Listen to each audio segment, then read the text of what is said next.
Chapter 1081. She finally remembered. Mother Su suddenly stood up. She remembered. She finally remembered where she had heard the name Gu Yundong. It's all her fault for being senile.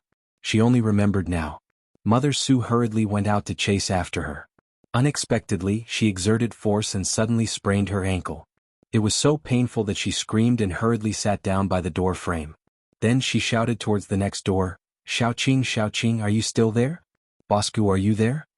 No response. Mother Su was anxious and called out anxiously, Xiaoqing. Finally, Xiaoyuan's father's voice sounded from next door. What's wrong? Xiaoqing followed Miss Gu to look at the house. What's the matter? Do you need my help? No need, no need. I thought she hadn't left. There's something I need to talk to her about. Go on with your work. All right, Auntie, call me if you need anything. Okay. Mother Su sighed. She didn't expect Xiaoqing and the rest to act so quickly. They had just left the house and were already gone. She held the door frame and stood up again. Fortunately, she had only sprained one ankle and could still walk back to the house. Mother Su slowly moved back into the house and rubbed the liniment on her ankle a few times. On the other side, Su Qing had already led Gu Yundong and the rest to look for the owner. The owner didn't live far away, but the house he wanted to rent was a little far from Xiaoyuan's house. That couldn't be helped. After all, there weren't many suitable houses. When the owner saw them, he immediately brought them to the house enthusiastically. Although my house isn't big, it's in a good location. There's a river outside, so it's especially convenient to wash things. He looked at Bian Han, who was being pushed by Shui Rong in a wheelchair, and said, That road is made of limestone. It's flat. It won't be troublesome for you to go back and forth. Su Qing leaned close to Gu Yundong's ear and whispered, If it's not far from the river, the rent might be a little expensive. Moreover, I heard from my mother that when she rented a house on Xingtao Street in the past, she also went to the river to check houses. Then she realized that there was a family by the river whose house was not very good. Someone had died unjustly and it was haunted in the middle of the night. I don't know if this house is that house. Boss, walk slowly. They'll run back and ask my mother if it's this house. Don't fall for it. There's no need to go through so much trouble. It's no trouble. This place is not far from my house. It only takes half a cup of tea to go back and forth. With that, Su Qing ran away. Gu Yundong did not know whether to laugh or cry when she saw how energetic she was. Is her personality also affected by Zhuangzi now that they're engaged? Su Qing returned to the Su family very quickly. Unexpectedly, before she could say anything, she saw her mother sitting on the bed and rubbing her ankle. She was shocked. Mother, what's wrong? Mother Su looked up and quickly put down the things in her hand. Oh, you're finally back. Then she looked behind her. Where's your boss? Didn't she come back with you? Boss went to look at the house. Su Qing sat by the bed and was about to take the liniment from her. Mother Su waved her hand. There's no need for you. I have something urgent to tell your boss. Hurry up and bring me there. As she spoke, she was about to get off the ground. Su Qing was so frightened that she hurriedly held her. Don't come down, don't come down. Just tell me what happened. I'll go find the boss. Sigh, I can't explain it clearly to you in a few sentences. Mother, don't be anxious. I'll go find the boss now. Sit down and don't move. With that, Su Qing ran out again. When she reached the door, she suddenly remembered why she came back. If you find any errors, ads pop up, ads redirect, broken links, non-standard content, etc. Please let us know reports so we can fix it as soon as possible. Chapter 1082. Go and get protection fee. Su Qing hurriedly stopped in her tracks and looked at her mother. She asked, Mother, when you were looking for a house back then, you said that a family by the river had died unjustly and the house was haunted. Which house was it? It's the innermost house. It's abandoned. Su Qing nodded and ran out of the house. She hurried back and forth and soon caught up with Gu Yundong and the rest. Gu Yundong could not help but be surprised when he saw how anxious she looked. Why are you in such a hurry? Boss, my mother said that she has something very important to tell you. Looking for me? Gu Yundong pointed at herself. Is it urgent? Yes, she wanted to come over personally, but she accidentally sprained her ankle and couldn't come out. Gu Yundong was even more puzzled. But from what Su Qing said, it must be very important that Mother Su sprained her ankle because of this. Gu Dafeng, who was beside him, also heard it. The house owner also heard it. Just now, she saw Su Qing run away alone. Now Su Qing rushed back in a hurry and wanted them to go back. Could it be that this girl had found a cheaper house with a better location? How could that do? The owner was immediately unhappy. What do you mean? Are you going to rent a house or not? I've already brought you all here, but you're leaving without even looking at the house. Are you messing with me? Yes, I'm renting it. I didn't say that I wouldn't rent it. Isn't this an urgent matter? Gu Dafeng said as she pulled Gu Yundong's arm. Why don't you go back with Su Qing to take a look? We can look at the house ourselves. It's not far away anyway. If it's suitable, we can rent it. If it's not, we can look for another one. Gu Yundong thought about it and nodded. All right, eldest aunt, take your time. You can't be in a hurry to rent a house. Of course. Gu Yundong then instructed Shui Rong, take good care of my eldest aunt and uncle. You can also help with their opinions. Yes, my lady. Gu Yundong then said to Su Qing, let's go. They'll go home with you to take a look. Su Qing nodded hurriedly, but before she left, she still asked the landlord, which house are you renting? The one in the innermost area? The owner waved his hand. The house in the innermost area is abandoned. The house I want to rent is not that one. It's the third house to the innermost side. Don't worry, I won't cheat you. Su Qing was relieved and immediately left with Gu Yundong. On the other hand, Shui Rong was meticulous and asked, what's wrong with the house in the innermost area? Why is it abandoned? Sai, that house is haunted and no one lives there. But don't worry, my house is far away from the house. There's nothing to do with it. You'll know when you see it. The owner led them to the river. Unexpectedly, when they were about to reach it, a person suddenly walked over. That person walked unsteadily. When his gaze landed on the owner, it was meaningful. The owner's expression suddenly changed and he immediately lowered his head. However, Gu Dafeng and Shui Rong were checking the surroundings on both sides and did not notice their expressions. After that person brushed past the owner of the house, his footsteps immediately quickened. Not long after, the man walked into a courtyard and said to one of the people who was playing cards, Boss, I met Qian when I came back just now. He happened to bring people to look at the house by the river. I think we can rent it out soon. Should we pay a visit and ask for protection fees? If you find any errors, ads pop up, ads redirect, broken links, non-standard content, etc., please let us know reports so we can fix it as soon as possible. Chapter 1083, Negotiation. The boss raised his eyebrows and pushed the cards away. He looked up and asked him, someone went to look at the house? Did you see who it was? There were 3 people following Qian. 1 was a woman and 2 were men. One of the men was a cripple who was pushed away in a wheelchair. Cripple? The boss touched his chin and clicked his tongue. After a while he said to him, Little Six, go take a look and see who among them wants to rent a house or if all 3 of them live there. After they rent it and pay, well, go and find someone to ask for protection money. Alright, I'll go now. Little Six was excited. He rubbed his hands and walked out of the courtyard happily. He ran quickly and not long after he saw Gu Dafeng and the others. They happened to walk into the third house's courtyard. Little Six hurriedly took a few steps forward and nestled outside the door to listen to the commotion inside. Coincidentally, the owner of the house was introducing the house. This house belongs to my uncle. Previously, he and my aunt lived alone. Recently, they bought a big house elsewhere, so this house is empty. Because it's an old house, they can't bear to sell it, so they plan to rent it out. The place is not big. There are only 2 rooms. This side is the central room and next door is the kitchen and outhouse. There's also a small warehouse that's convenient to store miscellaneous things. The courtyard is not big, but you can grow vegetables in the corners on both sides. Also, he'll let you use everything in this room. It's just that some of the tables and chairs are old. If you don't want them, he'll take them away. If you want them, repair them. There's no big problem. There's a river outside. There are more than 20 stone steps to the left. It'll be easy to wash clothes. By the way, how many people will live here? Gu Dafeng listened to him as she checked. Actually, he was very satisfied with this house. Although there were only 2 rooms, they were big enough. The kitchen and outhouse were relatively clean. The tables, chairs, and benches could also be used. Those which were broken could be repaired. Anyway, her man was a carpenter. There was also that small storeroom that could be used to put wood carvings for them. There's only 2 of us. We're husband and wife. She pointed at Bien Han. The landlord nodded. It's enough for 2 people to live in. It's not expensive. The rent for this house is only 1.2 taels a month. How about it? Are you considering renting it? Gu Dafeng frowned. It's not cheap even if it's 1.2 taels. The better locations only cost 1.2 taels. But it's convenient here. To be honest, this price is already very rare in the prefecture capital. Gu Dafeng still frowned and looked a little forced. Let's discuss it first. Alright, you guys discuss it first. Gu Dafeng, Bian Han, and Shui Rong went to the side to whisper. The three of them muttered for a while before finally coming to a decision. If the other party was willing to give a discount, they would rent it.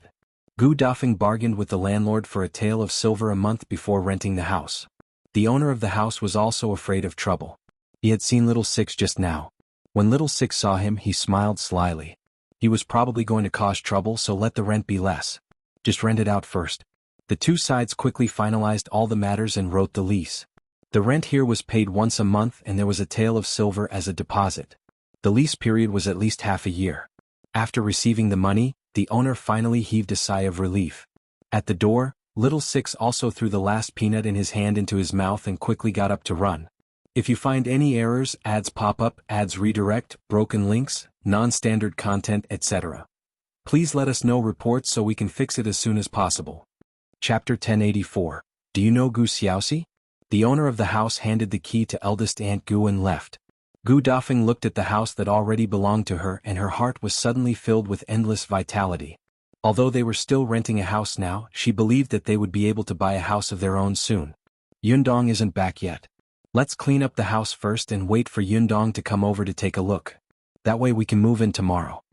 Boss chuckled, put on his coat and left. Little Six lead the way. Even though he knew the address and didn't need anyone to lead the way, he still had to have an imposing manner. Alright boss, this way. The local tyrant swaggered towards Gu Dafeng's rented house with a group of underlings. Wherever he went, passers-by quickened their pace and turned their heads to avoid him.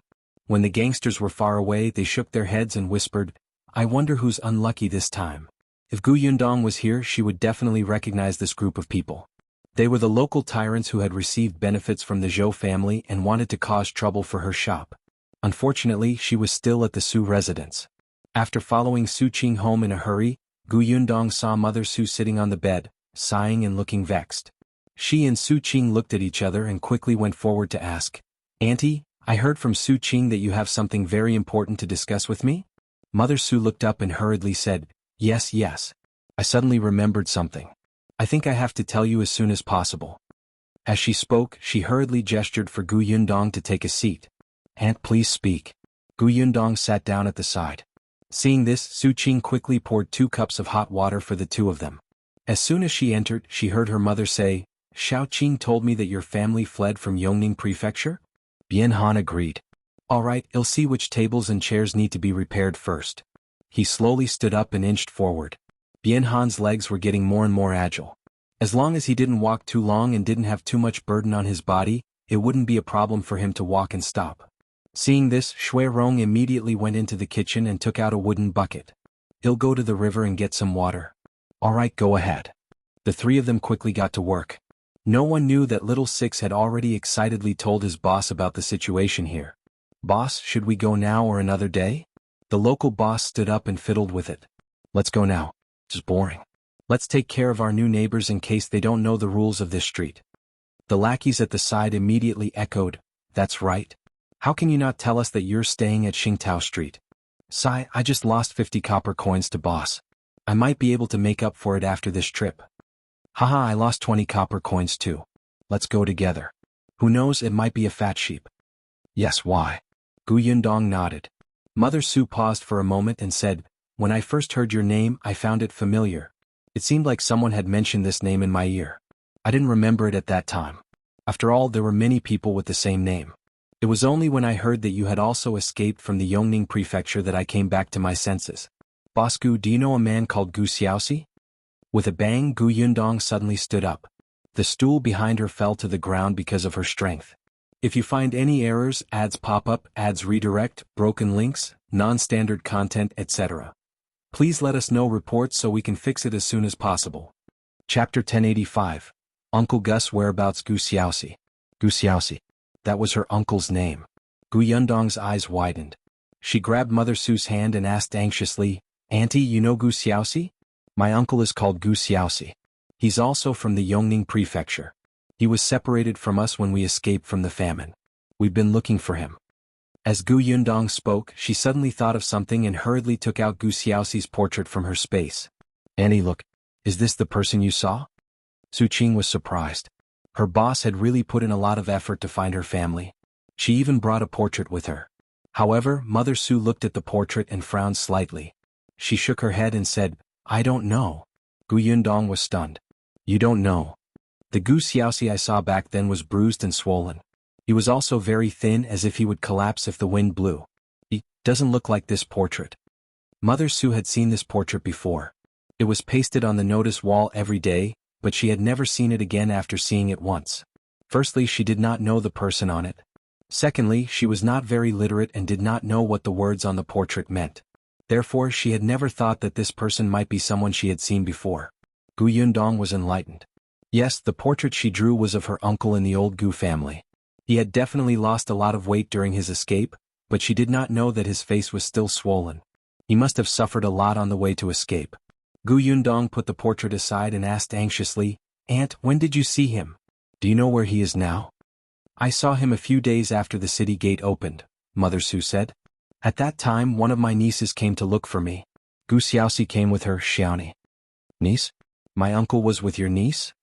Mother Su nodded. "I have a distant cousin. Although we're separated by several levels, we often worked together when we were young. Our relationship is not bad. It's just that she later married into the Yongning prefecture and got away from us. After she married over, she never visited us again. This time, my cousin died on the way because of the famine. Only my cousin-in-law and daughter, Xiaoni, were left. Later my cousin-in-law died too. I heard that it was to save your uncle. Before he died, he entrusted Xiaoni to your uncle and even instructed them to come to the Xuanhe prefecture to find my cousin's family. They must have suffered a lot along the way.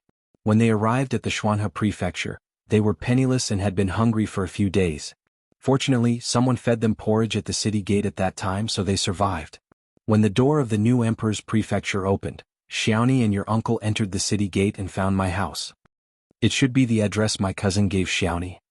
When I saw them, your uncle's face was already bruised and swollen. I couldn't see his appearance clearly. Later they rested at my house for half a day and told me what happened on the way to escape. That was when I found out your name. Your uncle said that he was looking for you. His eldest brother entrusted you to him, but he lost you. Along the way he asked about your whereabouts and didn't know what to do. He said that if I heard your name I should ask someone to send a letter to him. At that time, Uncle Gu was also in despair. Actually, when he said those words, Mother Su could tell that he no longer had any hope. If you find any errors, ads pop up, ads redirect, broken links, non-standard content, etc., please let us know reports so we can fix it as soon as possible. Chapter 1086. Going to find him. It should be said that no one had any hope on such a chaotic escape route. An adult and 3 children. The adult was even a woman, and her behavior was like a child's, unable to make any correct judgment. Strictly speaking, this was the path of the strong preying on the weak. The 4 children struggled for as long as they could. Moreover, they only had about 10 small potatoes the size of quail eggs on them. They could not even last for 2 days. Who would think that they would survive? Hence, when Mother Su heard about it, she was already certain that the sister-in-law, nephew, and niece that Gu Xiaoxi mentioned had met with misfortune. She had never linked Gu Yundong to the escape. How could a penniless girl, who had fled from the Yongning prefecture, have the ability to open such a huge shop in the prefectural city and do such a popular business in just a year? However, the truth was so coincidental. The Gu Yundong that Gu Xiaoxi was talking about was the Gu family's boss. Mother Su sighed. Later on they had lunch at my house and asked if my family was still around. When they found out that her 2 biological uncles were in their hometown, they left. At that time, Mother Su wanted to let them stay for 2 days, but Xiaoni rejected her. Firstly, the Su family's house was not big to begin with, and secondly, they were in a hurry to leave. Mother Su did not force her. After all, they had never met before. Her relationship with her cousin had also faded because of the 20 years between them. In addition, during that period of time, there were all kinds of crimes caused by refugees in the city. Mother Su was also worried. Therefore, she gave the 2 of them some money, told them the direction, and sent them out of the city gate. As they had not stayed in the Su family for long, Su Qing and Su Changshun, who had gone out to look for work, had never seen Xiaoni and Gu Xiaoxi. However, when they came back, they heard Mother Su talk about this. Still, the person she talked about the most was her cousin from back then. She was also depressed about her cousin's death. When Gu Yundong heard everything, the ecstasy on her face grew. That's right, it was her uncle. After so long there was finally a clue. Where are Miss Xiaoni's uncles? Are they far from here? She couldn't wait to find her uncle. Father and eldest aunt would definitely be very happy when they heard this news. Mother Su said, Xiaoni's uncle's house is in Great Rock Village under Heyuan County. Gu Yundong frowned slightly. Heyuan County? That was the county town furthest away from Xuanhe Prefecture. It would take them a day to get to Fengkai County by carriage, but it would take at least 2.5 days to go to Heyuan County. It was actually so far. No wonder there was no news even though the portrait had been hanging on the notice board for so long. Mother Su asked her, "Are you going to look for him? Are you sure it's him?" Gu Yundong nodded. "I'm sure. Must be my uncle. There aren't so many coincidences in the world. The man fled from the Yongning Prefecture and his name matches. He said that he would take care of us on behalf of my father." "That's right." Mother Su exhaled. That's good, that's good. Andy, thank you so much. You don't know, but when we escaped from the famine back then, we were all separated. However, in the past 2 years, we've reunited one after another. Only my uncle is left. There's no news of him at all. My father and my eldest aunt have always missed him. During the New Year and holidays, they're always thinking about where he is now and whether he's living well. If you find any errors, ads pop up, ads redirect, broken links, non-standard content, etc., please let us know reports so we can fix it as soon as possible. Chapter 1087.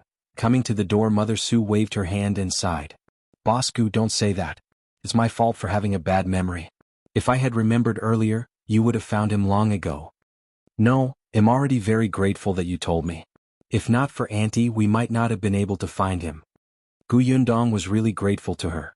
He was also extremely glad that he had listened to Zheng Gang's suggestion to invite Su Changshan to work at Gus. Otherwise he would have missed Mother Su's message. Still, she thought about it and asked, "You just said that my uncle was saved by Xiaoni's father and asked him to take care of Xiaoni." "Then the two of them," Mother Su said, "even if her father didn't entrust her to him, the two of them, a man and a woman, had walked all the way here alone. They definitely want to be together." "I know." Gu Yundong nodded. Did that mean that she had a little aunt? Gu Yundong stood up. "No matter what, I have to thank you today. I have to go back quickly and tell my father and aunt the good news. They'll visit you another day to thank you." "No need, no need." Mother Su quickly waved her hand. But Gu Yundong had already walked out. "I'll take my leave first." She then instructed Su Qing, "Take good care of your mother. Bring her to the medical center to have her legs treated." "Got it, boss," Su Qing replied. She seemed to have thought of something and hurriedly chased after her. "Boss, are you going to the river? Do you know the address?" "I know. It's the third house to the innermost side. It's easy to find." With that, Gu Yundong disappeared from the door. Gu Yundong had just received great news. She was excited and walked at an exceptionally fast speed. Before long they reached the river. At this moment, the local gang had arrived at Gu Daifeng's newly rented house half an hour earlier than her. Looking at the group of people who suddenly appeared, Gu Dafeng and the others were shocked.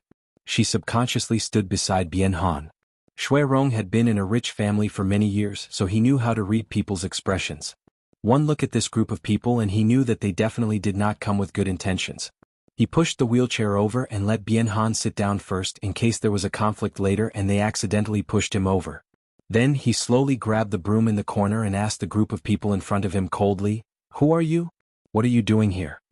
Gu Dafeng also picked up a long bench and looked at the people opposite her with a dark expression. "This is our rented house now. Isn't it outrageous for you to come in without permission?"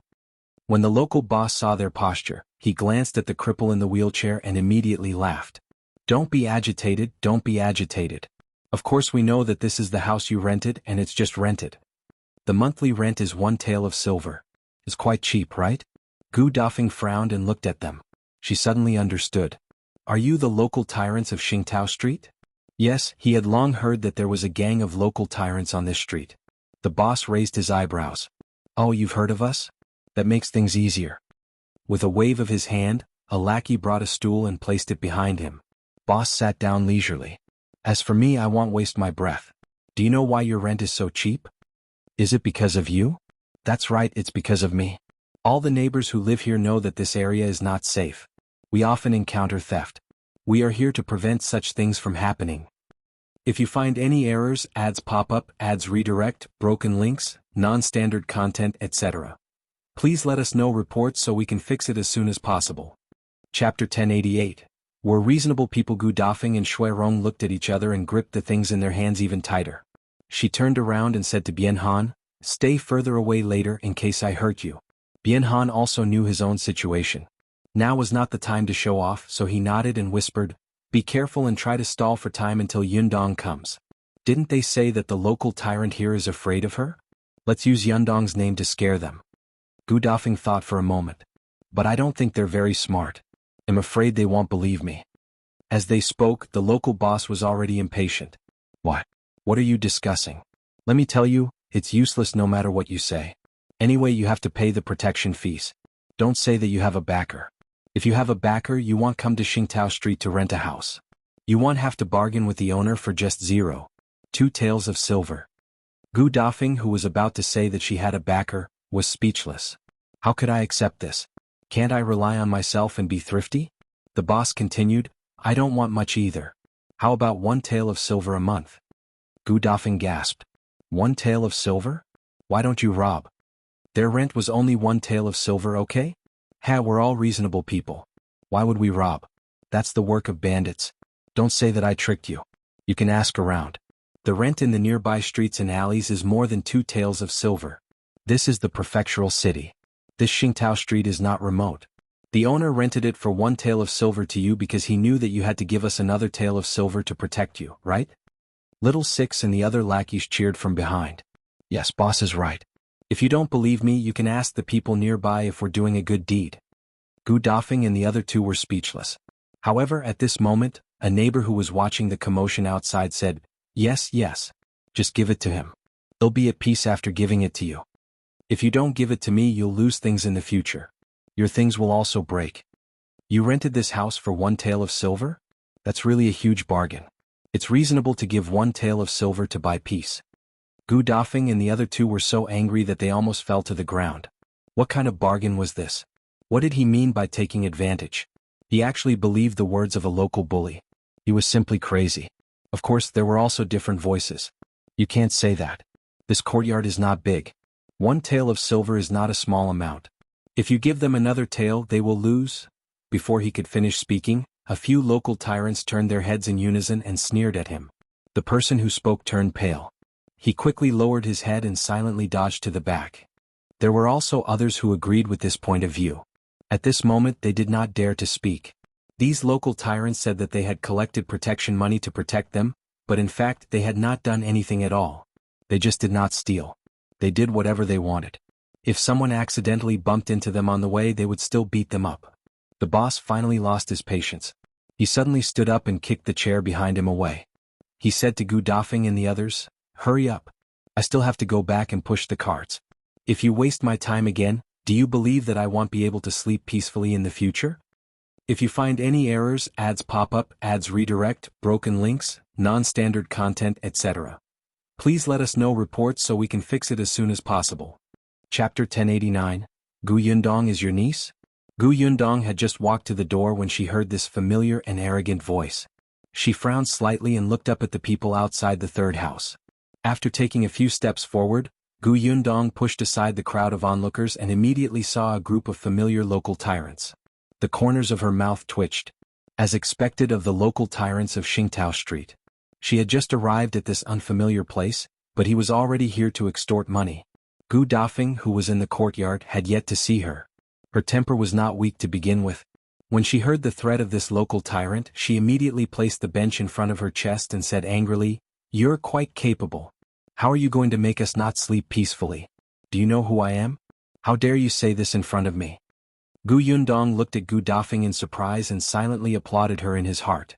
Very good, it was this aura. She remembered that a long time ago she seemed to have used these words to scare Zhou Dafu. However, the local tyrant was different from Zhou Dafu. The boss sized Gu Dafeng up from head to toe and laughed out loud. As he laughed, he said to the lackeys beside him, "Did you hear what she said just now? She still thinks that she's the wife of a rich official. She's quite arrogant. Come, tell me who you are. You make us afraid too, ha." The group of lackeys behind him also laughed loudly. Even the people outside the door who were watching the commotion laughed softly. Gu Dafeng gritted his teeth. "You should know Gus, right?" Gah. The laughter suddenly stopped. Whether it was the local boss or his lackeys, they all fell silent.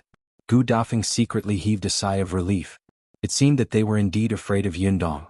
However, the nervousness and retreat she expected did not come. Instead, she saw the boss' completely dark face and red eyes. A moment later, she heard his sneer. What? Do you also want to say that you have a relationship with the owner of Gus? Are you going to tell me that she's your daughter and your niece, huh? Do I look so King stupid? Can any of you use Gus to fool me? Let me tell you just now, I only wanted to take 1 tael of silver. Now, without 3 taels, you can forget about leaving this door today. The lackeys behind him immediately echoed, yes, pay up. They were also very angry. Many people in Qingtao Street knew that they, the local tyrants, did not dare to provoke Gus. Because of the Su family and the Shi family that moved over a few months ago. Su Changshan of the Su family was working at Gus. The new kid called Zhuangzi was also a worker at Gus. The one called Jiang Bao was a shop assistant in Xiao's pharmacy.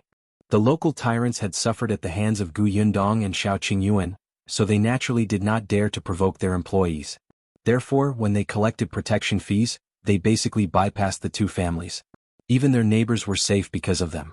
There was no lack of smart people in Qingtao Street. As time passed, many people could tell. Hence, one family imitated the Su family and the Shi family. When the boss came to ask for protection money, that family actually said that they had a good relationship with the shopkeeper of Gus and often drank together and called each other brothers. The local tyrant wasn't sure at that time and was really fooled. When he turned around to investigate, good lord, they actually dared to lie to him. This matter made boss furious. If you find any errors, ads pop up, ads redirect, broken links, non-standard content, etc. Please let us know reports so we can fix it as soon as possible. Chapter 1090, Boss Gu, you've heard wrong now. There was actually another family that used the name of Gus to bluff and scare them. Moreover, they were new. The local tyrants were afraid of Xiao Qingyuan and Gu Yundong, but that did not mean that they were easy to bully. Hence, the boss picked up the chair behind him and was about to smash it on the ground. Do you really King think we're easy to talk to? Stop. A shout suddenly came from behind. If you tell me to stop, the local tyrant sneered and turned his head, wanting to see who would dare to stop him at this time. However, halfway through his sentence, when he saw the appearance of the person, his voice suddenly stopped and his expression changed. He was not the only one. His lackeys also took a small step back and looked at Gu Yundong in horror. They had not forgotten that this woman looked young and thin, but she was King good at fighting. She could fight 10 people alone and could knock them down in an instant. There was also the maidservant beside her. She was stronger than the 3 men combined. That servant girl didn't come today. Fortunately, she didn't come. Gu Yundong smiled and walked to the eldest son's side. She looked up at the bench that he was still holding and said, "Do you want to put it down first? If it's accidentally broken later, you'll have to pay 10 times the price." Boss was stunned. Little Six, who was beside him, was quick-witted. He quickly went forward to take the stool and carefully placed it on the ground. Gu Yundong nodded in satisfaction and looked at Little Six with admiration. Little Six could not help but puff out his chest, feeling a ray of light above his head. Gu Yundong then walked to Gu Daifeng's side. "Eldest aunt, how's the house? Have you rented it?" "Yes, it's rented. We all think it's not bad." Gu Yundong nodded. "Since it's not bad, let's stay here for now. If you think it's too small in the future, we can change it." As she spoke, she turned to look at the group of local tyrants who were already stunned.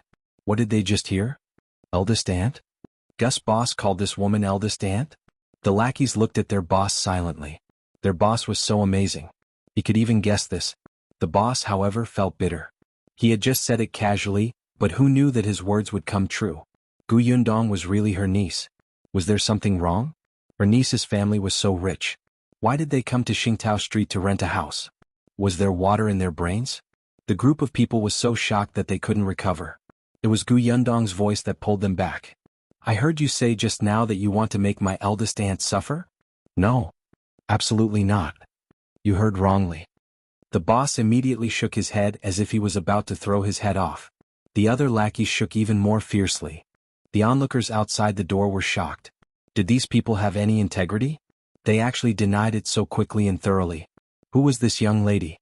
These local tyrants seemed to be afraid of her. They were even more afraid than when they saw the government officials. Gu Yundong frowned. "Did I hear wrongly? Then why did you raise the stool just now?" "I was practicing arm strength. Yes, I suddenly feel that the weight of this stool is just right. It's suitable for arm strength." The lackey at the side echoed, "Yes, yes, yes. Boss Gu, you know that our boss' right hand is not very strong. You know that." "Boss Gu?" The people at the door widened their eyes. If you find any errors, ads pop up, ads redirect, broken links, non-standard content, etc. Please let us know reports so we can fix it as soon as possible. Chapter 1091. Failing to extort only to be extorted. Could it be that this girl was the owner of Gus' shop? Was she that young? Moreover, the local tyrants were even more afraid of her than the rumors said. She was just a young lady. Could it be that they could not deal with her with so many people? The voices outside the courtyard rose and fell, and everyone started whispering. Some people's voices accidentally became louder and could even reach the ears of the boss.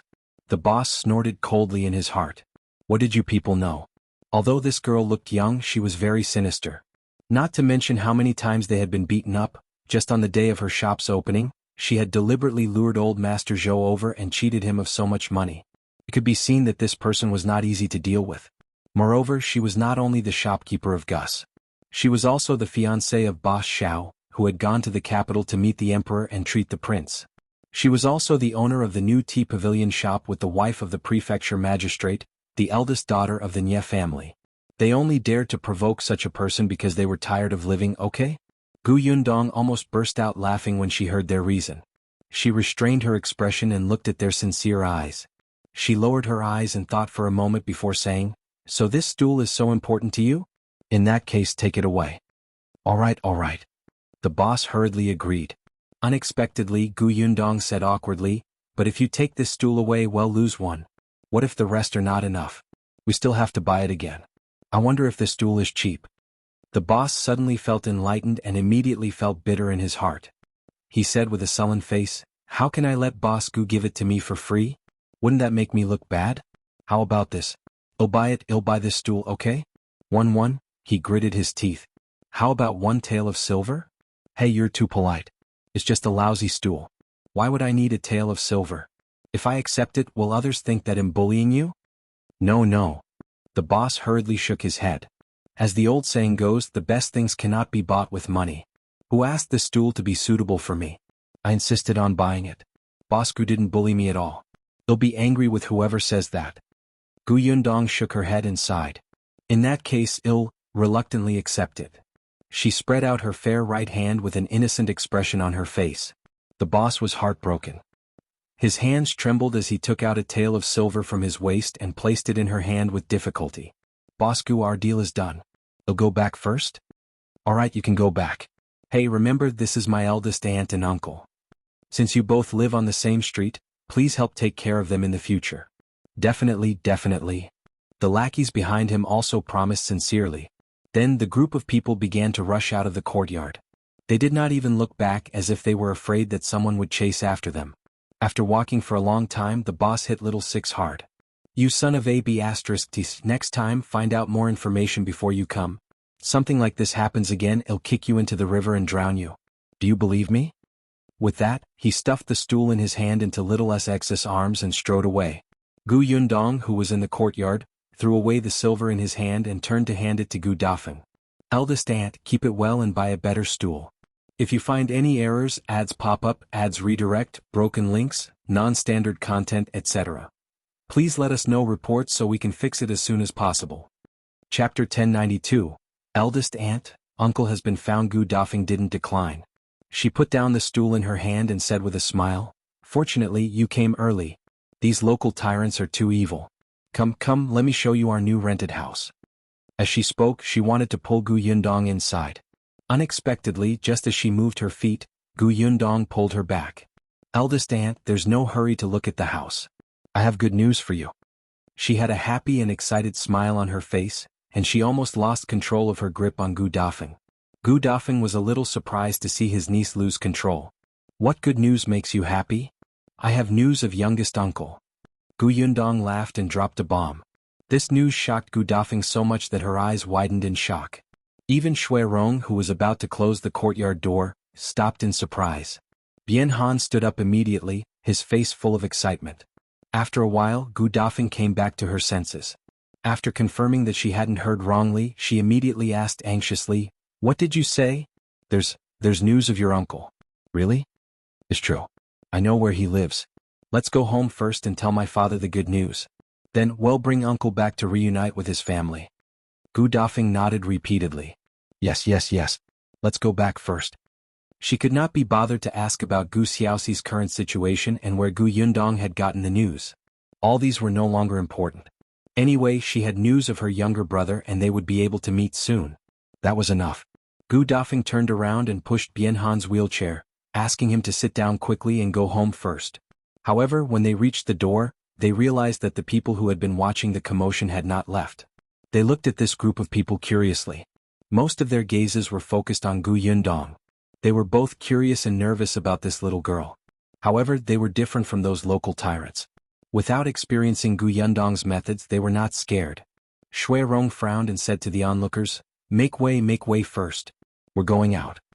All of them moved slightly to the side, but the distance was still not enough for the wheelchair to pass. Gu Yundong frowned and said coldly, move aside. Her face darkened. She still had some dignity. Everyone hurriedly retreated and let her walk out.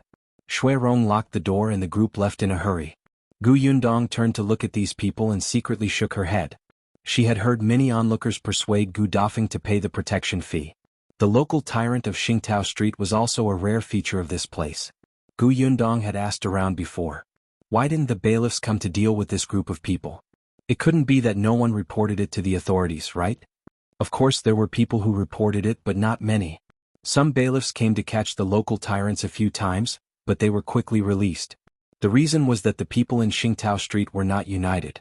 These local tyrants were very interesting. Every family paid protection fees, but for local residents they paid less. It was within their tolerance. In addition, they had always lived on this street. If they reported it to the officials, these local tyrants would take revenge later. Therefore they could only endure it. After all, the protection fee was not much.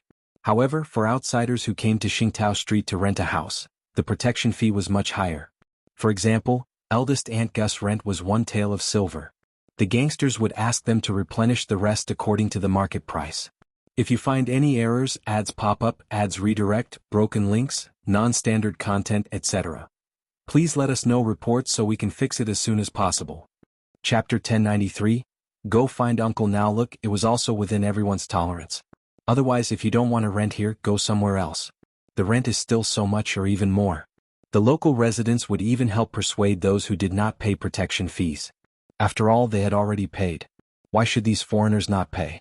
To put it bluntly, they felt unbalanced. As a result, these local tyrants were like fish in water in this area, earning a lot of money.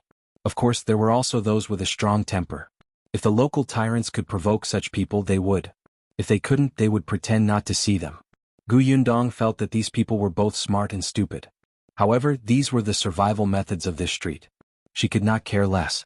As long as these people didn't offend her, it was fine. The 4 of them hurriedly walked to the place where the carriage was parked and quickly went up. It was not until the carriage began to move forward that Gu Dafeng calmed down and asked Gu Yundong, how did you find out information about your uncle? Where is he? Is he far from us? When are we going to pick him up? Gu Yundong knew that she was anxious and did not hide it. She replied with a smile, it was Auntie Sue who told me. She had seen uncle before, but she did not expect me to be related to him. It was only when she heard that we had also escaped from the Yongning prefecture that she immediately connected the dots. That's why she asked Su Qing to quickly fetch me and tell me about uncle. She told Gu Dafeng everything that Mother Su had said in detail. Gu Dafeng was overjoyed. It's good that he's alive. As long as he's alive, nothing else matters. Previously, she had been trying her best to tell herself that it was good news that there was no news of Gu Xiaoxi. However, she often mentally prepared herself. Gu Xiaoxi might not have survived that famine and was gone. Now that she knew that he had come to the Xuanhe prefecture safely, she was relieved. As long as he survived that famine, Gu Dafeng believed that he would definitely still be alive. After Gu Yundong finished speaking, the carriage had already arrived at the entrance of the small courtyard. Gu Dafeng hurriedly got out of the carriage. She didn't even care about her husband and rushed into the courtyard. Gu Dajiang was walking out of the door. You're back? Have you found a house? It's just as well. I found someone to calculate the date. Take a look and see which date is the best for Yundong's wedding. In my opinion, next year. None of this is important. Let me tell you a piece of good news. Gu Dajiang glared at her. Why isn't my daughter's wedding important? Even if you're my sister, you're not allowed to say that. Gu Dafeng was stunned and hurriedly slapped her mouth. She hadn't paid attention to what Head said just now, and she couldn't wait to interrupt. Yes. The news of Yundong's wedding is very important.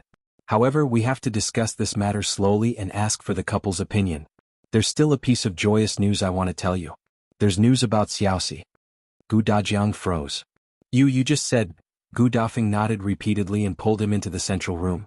Then she told him everything she had heard from Gu Yundong. Gu Yundong came in a step behind and happened to hear it. Although Eldest aunt had exaggerated some of the details and expressed some of the meaning wrongly, the rest were basically in line. Gu Dajiang laughed out loud when he heard that, causing the children to run over. Then she heard him say anxiously, "Let's go find Xiaoxi now. Let's go now. If you find any errors, ads pop up, ads redirect, broken links, non-standard content, etc. Please let us know reports so we can fix it as soon as possible." Chapter 1094, How to Go. Gu Dajiang was so excited that he was incoherent. His eyes narrowed. Gu Dafeng was also extremely excited. She grabbed his hand and nodded repeatedly. "Yes, let's go find him now. That's really great. I knew it. Why is it that those people from the Gu family are still safe and sound, but something happened to little brother? The heavens are really blessing us. Let's go and get ready to pick them up." The siblings were in a hurry. When Xiaoxi entered, he saw them holding hands as they entered the house. He looked at Gu Yundong in confusion. He had come today to discuss the wedding date. Yesterday, his father-in-law had finally agreed to their marriage this year. To make sure that nothing goes wrong, it was better for him to come and keep an eye on them. She went to the Million Gold Pavilion in the morning and then went straight to the Gu family. In any case, there was no need to keep an eye on the Million Gold Pavilion anymore. He would go up and make a trip in the afternoon. In Gu Yundong's words, it was fine as long as he clocked in from work. What happened? Xiaoxi walked to Gu Yundong's side and asked softly. Gu Yundong patiently repeated the matter. Xiaoxi widened his eyes in surprise. "There's actually news?" He paused and asked, "Do you know how to get there?" "Oh right, I'll go and take out the map first," Gu Yundong said softly. A map was not allowed to be hidden among the commoners, but Gu Yundong had it. She had asked Qin Wenjing for it. To her, to understand a town, she had to at least know the location and direction of various places. She was a businesswoman, so how could she not have a map? Moreover, what she wanted was only the general map of Xuanhe Prefecture. She could just quietly keep it. She brought Xiaoxi into the house and pulled the energetic Gu Dafeng and Gu Dajiang over. Gu Yundong knew how long it would take to go to Heyuan County, but she did not know which towns they would pass along the way and how far Great Rock Village was from Heyuan County. The four of them sat in the study and looked at the map in front of them as they discussed. Why is Heyuan County so far away? There are too many mountains around. It's too inconvenient to circle around. Gu Dafeng was the first to frown. She had never seen a map before. This was the first time. It looked quite close on the map, but when Gu Yundong explained, she was stunned. This palm-sized distance actually took so long? Gu Dajiang sighed. There's no choice. Heyuan County is relatively poor. There's only one main road to the county city. The main road has a detour. If we take a shortcut, we'll have to cross at least 2 mountains. It won't be easy. He was considered half an elementary scholar, so he had some understanding of the county cities under the Xuanhe Prefecture. The reason why Heyuan County was poor was because the roads were not smooth. No one was willing to go. Yundong had a good saying. If you wanted to get rich, you had to build a road first. It was true. Gu Dafeng's heart ached. When our brother went to Heyuan County back then, I'm afraid his legs were about to break. Gu Yundong was speechless. Eldest aunt, he had already escaped from the famine. Are you still afraid of this little journey? The few of them familiarized themselves with the situation on the way from Xuanhe Prefecture to Heyuan County. They considered which towns they needed to pass and which roads were safer. As for the route from Heyuan County to Great Rock Village, they could only talk about it when they reached the county city. The village was too small and could not be displayed on the map. However, when they were considering who would go to Heyuan County, their opinions differed. If you find any errors, ads pop up, ads redirect, broken links, non-standard content, etc. Please let us know reports so we can fix it as soon as possible. Chapter 1095, Treating Uncle Badly. Eldest Aunt Gu felt that she had to go. How could she miss out on picking up her younger brother? Gu Dajiang felt that he was the eldest brother. Now that they had left the Gu family, he had the responsibility to take care of his younger brother and find him. Xiaoxi felt that he was about to become a member of the Gu family, so he naturally couldn't miss this opportunity to gain favor. Gu Yundong was speechless. What were these people doing? The few of them had different opinions. In the end, Gu Dafeng suddenly clapped his hands. Why don't we all go? Bring sister-in-law and the children and give me a surprise. Gu Yundong looked up at the sky. Eldest aunt, we're going to pick her up. The sooner the better. Won't it be a vacation if everyone goes there? Even the kids? Eldest aunt, what exactly are you thinking? Why don't Yundong and I go? We can speed up and shorten the journey, Xiaoqingyuan suggested. Gu Dajiang immediately denied it. No, although you're about to get married, you're not married yet. What will happen if a man and woman go out alone? Besides, my daughter is a girl and has a delicate body. How can you speed up? She's not your daughter and you don't feel sorry for her, right? We're in a hurry to find her uncle, but we're not in such a hurry. Xiaoqingyuan understood that his father-in-law was very resentful of him. But speaking of which, ever since Gu Dajiang returned, he had indeed never gone on a long trip with Yundong under their noses. At most, he would return to Fengkai County from the prefectural city, but that would only take a day. There was no problem of sleeping outside. When Gu Dajiang saw that he was silent, he knew that he must be feeling guilty. He snorted coldly and said, "How about this? Just don't go. Brother-in-law hasn't recovered yet. Your house has just been rented and you still have to clean and move. It's rare for Yuanji to come to the prefectural city. Spend more time with him. Besides, it's a long journey to Heyuan County. It's too tiring." Gu Dafeng wanted to refute, but Gu Dajiang was right. It was mainly because she was old now. If she went, she might even drag her down. Father, you don't have to go either. Gu Yundong agreed with Xiaoqingyuan. You still have to participate in the court examination in a few months. Studying at home is more important. Besides, you are indispensable at home. If we all go, who will take care of mother and brother and sister? Gu Dajiang frowned. That was true. He couldn't leave this family behind. He was worried. He couldn't help but glance at Xiaoqingyuan. He didn't want the couple to go, but he couldn't let Yundong go alone. That would make him even more worried. Xiaoqingyuan could go alone, but Xiaoxi didn't know him. What if he treated him as a bad person? Suddenly, his eyes lit up and he said in surprise, "Qingyuan and I will go. Yundong, you'll stay at home." Yes, this was the best of both worlds. Yundong did not need to sleep in the open and she was the backbone of the family. He could rest assured that she was at home.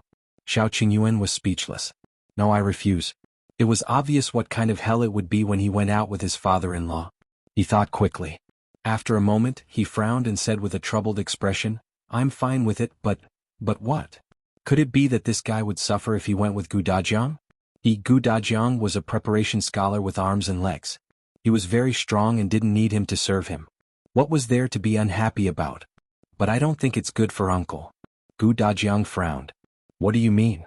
"If you find any errors, ads pop up, ads redirect, broken links, non-standard content, etc. Please let us know reports so we can fix it as soon as possible." Chapter 1096. Father, wake up, Xiaoqingyuan said. "I heard from Yundong that when Auntie Su saw younger uncle, he was not in good spirits and looked depressed. Other than the pain he suffered on the way to escape, the bigger reason should be that he was very uneasy and guilty about losing Yundong and the others." Gu Dajiang pursed his lips and fell silent. Xiaoqingyuan continued, "Uncle must have felt that he had let uncle down and felt even more ashamed to see you. So I think that what he actually wanted to see the most might be Yundong and Auntie. If he knew that Yundong was still alive, he would definitely be very happy and surprised. Hence, Yundong's visit will be the greatest comfort for uncle. If uncle goes, younger uncle will probably feel pain and discomfort the moment he sees you. He will feel sorry for you. He will be worried that you will blame him and find him to settle scores with him. He will ask him about Auntie and the others' whereabouts. At that time he will probably want to die to apologize." Gu Dafeng's heart skipped a beat when she heard that. She quickly pulled Gu Dajiang back and said, Yes. Qingyuan makes sense. It's best if you don't go. Otherwise, what if you scare him and make him apologize with his life?" Gu Dajiang was speechless. Couldn't he explain? Was his mouth in vain? Xiaoqingyuan said, "Of course we can also explain. Tell him that Yundong and the others are safe and sound so that he doesn't have to blame himself. But uncle will think that we're comforting him. Before he sees the others, he will definitely be in a panic and disbelief. Instead of that, why don't we let uncle see Yundong safe and sound from the beginning?" Gu Yundong put her hand behind her back and silently gave a thumbs up. Gu Dajiang had to admit that what he said made a little sense. He wanted to surprise Xiaoxi, not give him a fright. He glared at Xiaoqingyuan. Forget it. They were about to get married anyway. If he stopped them, he would look like an evil person. "Alright, then you guys go. There's no need to ride fast. Take the carriage. The most important thing is safety." After a pause, he still said, "Let Xiaowan accompany you. With a third person around, it couldn't be considered a man and woman alone, right? If Gu Yundong knew what he was thinking, she would probably say that he was deceiving himself. Xiaowen was Brother Xiao's man. Father, wake up. The matter was settled just like that. Although Gu Dajiang was a little dissatisfied, he was still very excited to help pack his things when he thought about how he was about to meet his younger brother. Afraid that Yundong would be cold and hungry, he personally carried 3 blankets into the carriage and instructed Xiao Qingyuan, "The 3 of you each for one, understand?" Xiao Qingyuan nodded obediently. He went back to apply for leave from the prefecture magistrate. Since he was going to Heyuan County, he could not go to the Million Gold Pavilion. The prefecture magistrate glared at him unhappily. He had just returned to Yongfu village some time ago, and now he had to go to Heyuan County, which was so far away? Although he was looking for Gu Yundong's uncle, there was no need for him to do it himself, right? Could his fiancée's family be more important than the emperor's decree? However, although he was unhappy Heyuan County was far away, he still wrote a letter for Xiao Qingyuan. "If you encounter any trouble, go to the local county magistrate. This letter proves your identity. After all, you're an imperial physician sent by the emperor. However, you and Gu Yundong are both capable people. This letter might not be useful." "Thank you." Xiao Qingyuan put the letter away. He wouldn't use it if he could. Otherwise it would be troublesome. Hopefully everything would go smoothly. If you find any errors, ads pop up, ads redirect, broken links, non-standard content, etc., please let us know reports so we can fix it as soon as possible. Chapter 1097. Such a surprising operation? Gu Yundong was almost done with her preparations. She did not have many things, and the most important ones were in her space. There were only a few sets of clothes in the carriage. Just in case, she even stuffed the pots and bowls under the carriage frame. After preparing, the 3 of them set off early the next morning despite the reluctance of Gu Dajiang and the others. "You must bring your uncle back. Remember to tell him that everything is fine at home. After I pass the preparation scholar exam, he'll be an elementary scholar soon. You're about to get married too. Tell him to come back." Yes. Just say that his brother and sister are waiting for him in the Xuanhe prefecture. He's the only one who hasn't returned. We're all very worried. Our family will be reunited once he comes back. Got it? Gu Yundong waved her hand. Seeing that Gu Dajiang was about to reach the alley end, Xiao Qingyuan hurriedly gave Xiaowen a look, and the carriage instantly sped up. The carriage drove all the way to the city gate. Heyuan County and Feng County were 2 different directions, so the moment they left the city gate, the carriage turned around. Gu Yundong was laying out the blanket.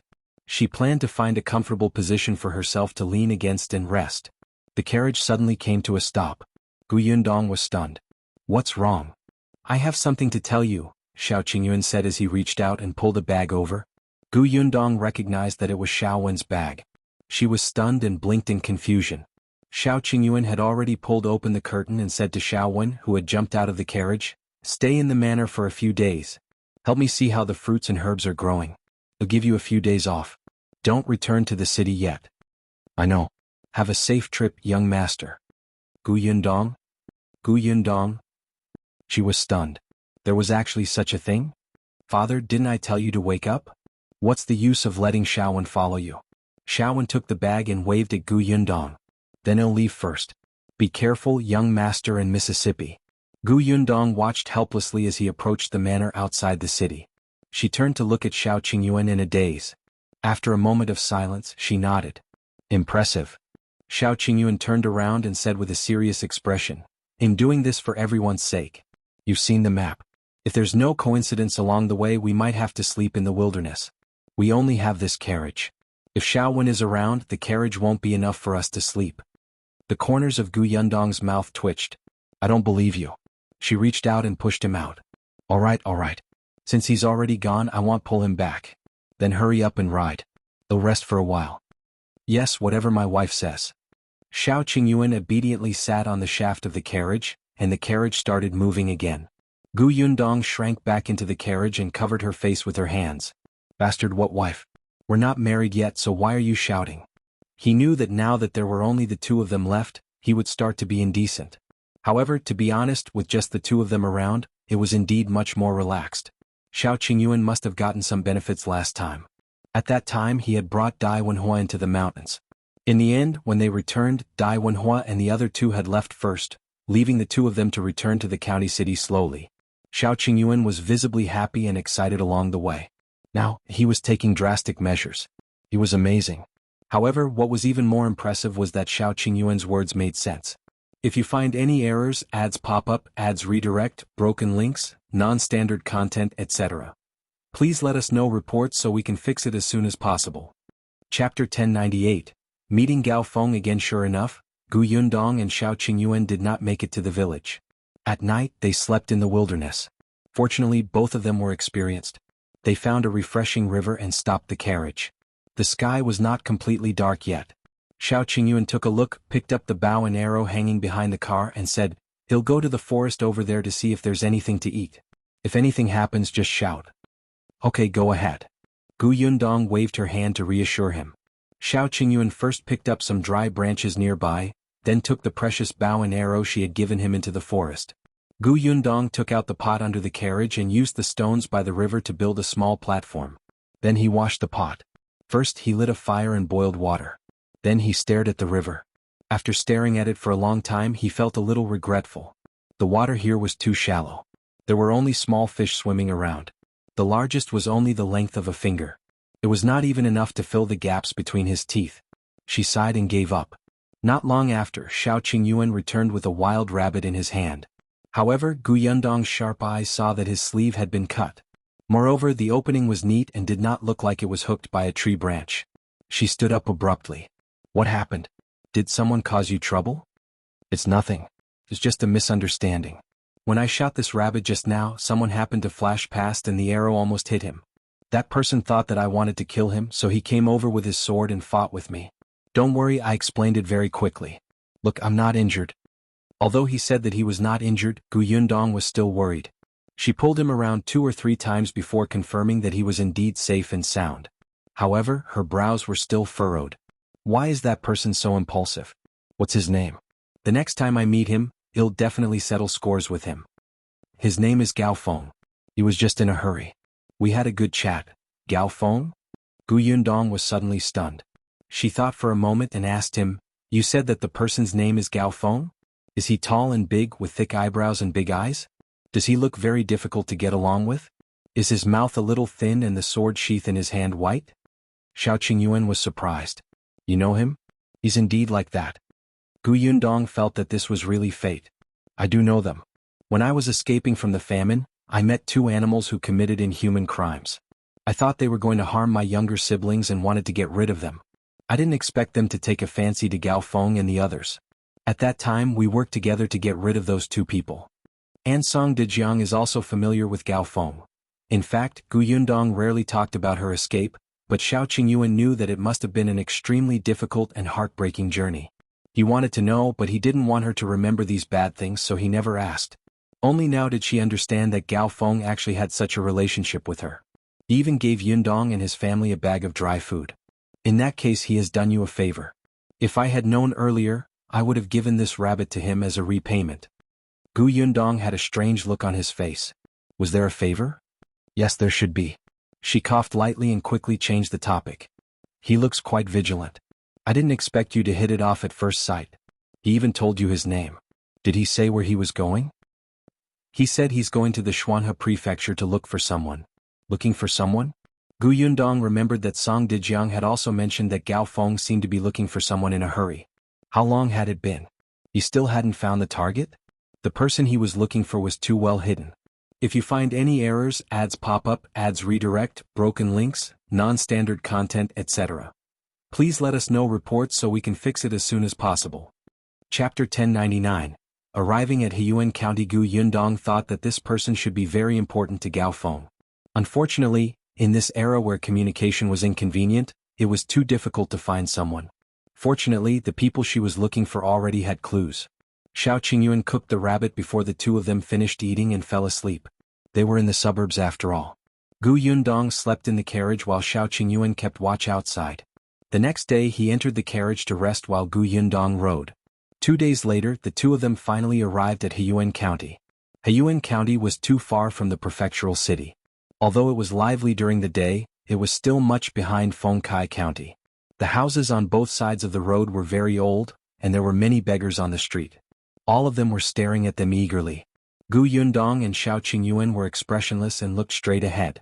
They walked all the way to a good-looking inn in the county. They planned to rest here for the night and ask about the situation in Great Rock Village before picking up her uncle tomorrow morning. Although Mother Su was married from Great Rock Village, she lived too far away after all. She had only gone back a year or two ago. After that, when her only relative in her family, her father, passed away in an accident, she went back to offer incense 4 years ago and did not come back again. Mother Su's mother only had one daughter, so her father had once adopted a child in the family. However, that child was an ingrate who sowed discord between Mother Su and her father. In short, their relationship was very bad. That was why Mother Su had married so far away. After her father died, she would pretend that she did not have this family. Mother Su was not very clear about the current situation in Great Rock Village. 4 years ago, when she went back to offer incense, she did not stay for long. However, she saw that Xiaoni's 2 uncles were indeed still alive. As for the current situation, Gu Yundong could only find out for himself. When the 2 of them arrived at the inn, they first asked Great Rock Village. Coincidentally, one of the employees of the inn was from the village next door to Great Rock Village. Although they were separated by 3 villages, he knew Great Rock Village very well. According to the shop assistant, Great Rock Village could be considered a large village. 100 years ago, it was formed by the merger of 2 villages. Therefore, this village mainly had 2 surnames, namely the Chang family and the Zhou family. Of course, there were also some villagers with scattered surnames who had moved here from other places. For example, there were 4 to 5 families living in Great Rock Village since 2 years ago. However, compared to Chang and Zhou, they did not have much say in the village. They only had to live their own lives. The 2 clans had about the same number of people in the village and could be considered evenly matched. When they first merged, they could be considered to be living in peace with each other. Occasionally there would be intermarriage. However, more than 10 years ago the 2 clans suddenly fell out. The waiter did not know the exact reason. In short, the 2 clans ignored each other and prohibited intermarriage. From time to time, they would secretly cause trouble for each other and often hit each other when they were down. Fortunately, although there were conflicts between them, it was not to the extent of killing someone. In short, they maintained a very delicate balance. However, in the past year this balance gradually began to collapse. The 2 races began to attack each other. They were like fire and water, wishing they could chase the other clan out of Great Rock Village. Xiaoni's uncle's family was surnamed Zhou.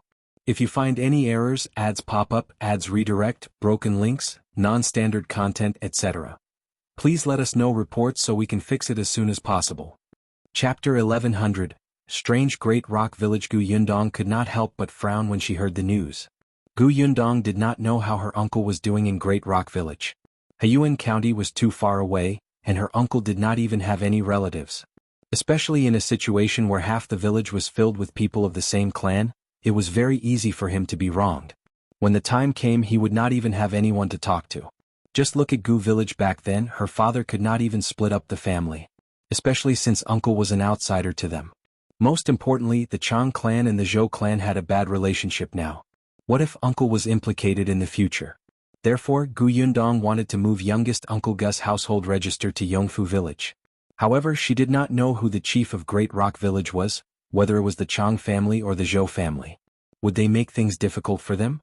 When the waiter heard her ask about the village chief, he quickly said, "The village chief of Great Rock Village is not surnamed Zhou or Chang. He's an old man with the surname Su and is from another city." Back then, no one from the Zhou clan or the Chang clan was willing to let someone from the 2 clans be the village chief. This benefited him. However, this village chief Su is only in name. He can't control the Zhou clan or the Chang clan. Other than when the county office has an announcement or if they need him for something, he's not very useful. When Gu Yundong heard this, she was slightly relieved. The next morning, she went to Great Rock Village with Xiaoxi. Fortunately, Great Rock Village was not too far away. When they arrived, it was just noon. As they had heard from the shop assistant about the situation in Great Rock Village the day before, the 2 of them could not help but be more cautious when they visited. When they arrived at the entrance of Great Rock Village, they got off the carriage and asked the coachman hired from the county city to help take care of it. Then they walked into the village. Compared to Yongfu Village, Great Rock Village was a little bigger. However, the road was not too flat and the houses were shorter and older. That made sense. The 2 clans had fought for many years and were not united. It would be strange if the village was good. It would be much happier to have an old village chief in Yongfu Village who was dedicated to the benefits of the villagers and worked hard for them. The 2 of them walked and looked around. They passed by 3 to 4 houses, but they did not see a single person. Where did everyone in this village go? Moreover, it should be lunchtime, but the chimneys of these houses were not showing smoke? The two of them looked at each other and quickened their pace. Fortunately, they soon saw a figure. 2 people walked over. They were 2 women, one old and the other young. The old woman's face darkened. As she walked, she scolded the young woman who should be her daughter-in-law. Then why did you join in the fun about the Chang and Zhou families? Do you think our family's life in the village is too peaceful? You still go out at this hour and don't even cook lunch at home. How can I have a daughter-in-law like you? You'll get your boss to teach you a lesson later.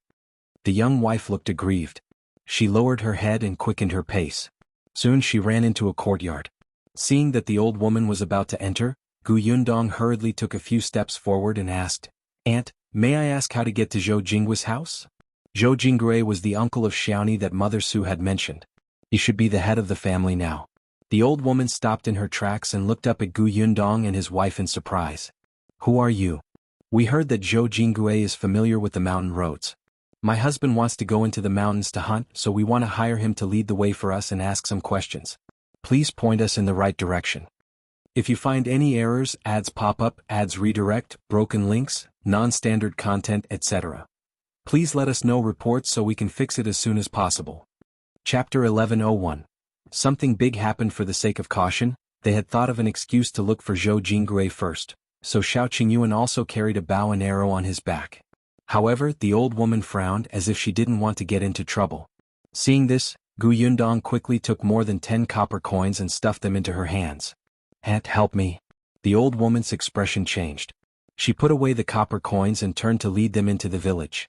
Yundong and Heyuan looked at each other and hurriedly followed. It was indeed rare to see anyone along the way. For the sake of the 10 copper coins, the old woman said, "Something happened to Zhou Jinggui's family today. I advise you to come another day if you're not in a hurry." "What happened?" "You've seen it along the way. There's no one in the village. Everyone just ran to Zhou Jinggui's house to watch the commotion." "That family?" She stopped halfway. Yundong knew that this old lady was a person who would rather be carefree. She knew this from the moment she brought his daughter-in-law home. Hence, she did not ask further, but her footsteps could not help but become more hurried. After walking for a while, the old woman pointed not far away and said, "Do you see that? That door is filled with people. It's Zhou Jinggui's house. Go over yourself. I won't go." With that, she turned around and left. "Thank you, Auntie." "What are you thanking me for? I'm just leading the way." The old woman waved her hand and quickly walked away. Only then did Yundong and his wife continue to walk towards Zhou Jinggui's house. Unexpectedly, after taking a few steps, they suddenly realized that the group of people had moved. The villagers who were originally standing outside the Zhou family's door to watch the show stepped aside and let the people inside come out. Yundong did not recognize anyone. From their cries and their distinct appearance, they should be from the Chang and Zhou families. The 2 elders in front looked like the patriarchs of the 2 families. Beside one of the chiefs was a middle-aged man. Yundong heard someone call, "Uncle Jinggui." Could that be Zhou Jinggui? Yundong looked up. I wonder if youngest uncle is among these people. Zhou Jinggui was Xiaoni's uncle. It seemed like something big had happened to her uncle's family. The other villagers were all here, so Xiaoni and Xiaoxi should be here too. However, they did not see Xiaoxi after looking for a long time. The 2 of them could only try their best to reduce their presence as they followed behind this group of people and listened to the excited voices of the crowd. However, their clothes were different from the villagers. A few villagers at the back sized them up curiously and asked, "Who are you?" "Oh, we went to the nearby mountains to hunt. We passed by Great Rock Village and felt a little thirsty, so we wanted to enter the village to ask for a glass of water. In the end, we saw that there was no one in the village. We only heard a big commotion here, so we came over to take a look." "What happened?" That person was probably not from the Zhou family or the Chang family, so he said with a hint of excitement, "Damn, you still don't know, right? A couple committed adultery and was caught by the man's wife. Coincidentally, the woman is from the Chang family and the man is from the Zhou family. Didn't the 2 families quarrel? That couple has been locked up in the ancestral hall for 2 days. The 2 families have finally discussed a solution and are going to settle them now." Adultery between a man and a woman? Furthermore, it was between the Zhou and Chang clans, which were like fire and water. If you find any errors, ads pop up, ads redirect, broken links, non-standard content, etc. Please let us know reports so we can fix it as soon as possible. Chapter 1102. Uncle Gus Adultery? Gu Yundong frowned and asked, "How will they handle the matter?" The man clicked his tongue and said, "What can happen to adulterers? The man will be burned to death and the woman will be sunk in the pond." Gu Yundong's eyelids twitched and her hand was grabbed by Xiaoxi. She raised her head and smiled at her. "I'm fine." She just felt that this method was too inhumane. Adultery was wrong, but to take someone's life in private, she blew out a breath and continued to follow the crowd. However, the villager beside her continued, "Sigh, that Gu Xiaoxi is really suicidal. He married the Zhou family's daughter, who's quite pretty. Why do you think he messed with the Chang family?" Gu Yundong suddenly grabbed his arm. "Wait, what did you say just now? Who is suicidal? What's wrong?" That person was stunned by her grip. This girl looked soft and weak, why was she so strong? The people walking beside them were also attracted by the strange situation and turned to look. Xiao Qingyuan hurriedly retracted Gu Yundong's hand, but his expression was equally solemn. He said, "You just said that the man who committed adultery is called Gu Xiaoxi?" Yes. Is there a problem?" "What's the problem?" There was a huge problem. Gu Yundong pursed her lips tightly. The two of them stopped in their tracks at the same time. The person who spoke to them looked at them and felt puzzled. He quickly followed the crowd. As soon as they left, Gu Yundong and Xiao Qingyuan looked at each other. "It's impossible for my uncle to commit adultery." "I know. Something must have happened." That person said that he was locked up in the ancestral hall. "Let's go to the ancestral hall now and save him." Gu Yundong nodded. However, there were two ancestral halls in Great Rock Village and they did not know where Gu Xiaoxi was. Just as Xiao Qingyuan was about to capture that person again and ask him for his exact location, he saw that the large group of people in front had already stopped. From the commotion, they had already arrived at the ancestral hall. The two of them looked at each other and quickly walked to the alley beside them when no one was paying attention. They quickly circled to the back of the Zhou family's ancestral hall. The patriarchs of the Zhou and Chang families seemed to be talking at the entrance of the ancestral hall. This gave Gu Yundong and Xiao Qingyuan a chance. The walls of the ancestral hall were slightly higher than ordinary houses, but it was not difficult for the two of them. Gu Yundong stepped on Xiao Qingyuan's shoulder and jumped in. Xiao Qingyuan turned around and entered. The Zhou family's ancestral hall was very clean. It seemed that even though Great Rock Village was poor, the two clans were not careless in this aspect. They probably wanted to suppress the other party. The two of them entered the courtyard of the ancestral hall. However, when they wanted to walk into the house again, they realized that there were 3 to 4 people guarding outside. "Just put them down," Xiao Qingyuan said. Gu Yundong was about to nod when the door of the ancestral hall opened. The two of them looked at each other and knew that it was too late. They could only suppress their restless hands for the time being. They hurriedly took a few steps back and hid behind a large vat in the courtyard. The door of the ancestral hall opened, but not many people entered. This was the Zhou family's ancestral hall. It was already an impressive matter to let the Chang family's patriarch and a few elders in. The other villagers could only stay outside. However, only the chief Zhou Jinggue and a small number of people came in. The entire ancestral hall was extremely quiet. Chief Zhou led them to a small and dark room beside the main room of the ancestral hall. He stood still with his hands behind his back and gestured to the guards. "Open the door. If you find any errors, ads pop up, ads redirect, broken links, non-standard content, etc. Please let us know reports so we can fix it as soon as possible." Chapter 1103.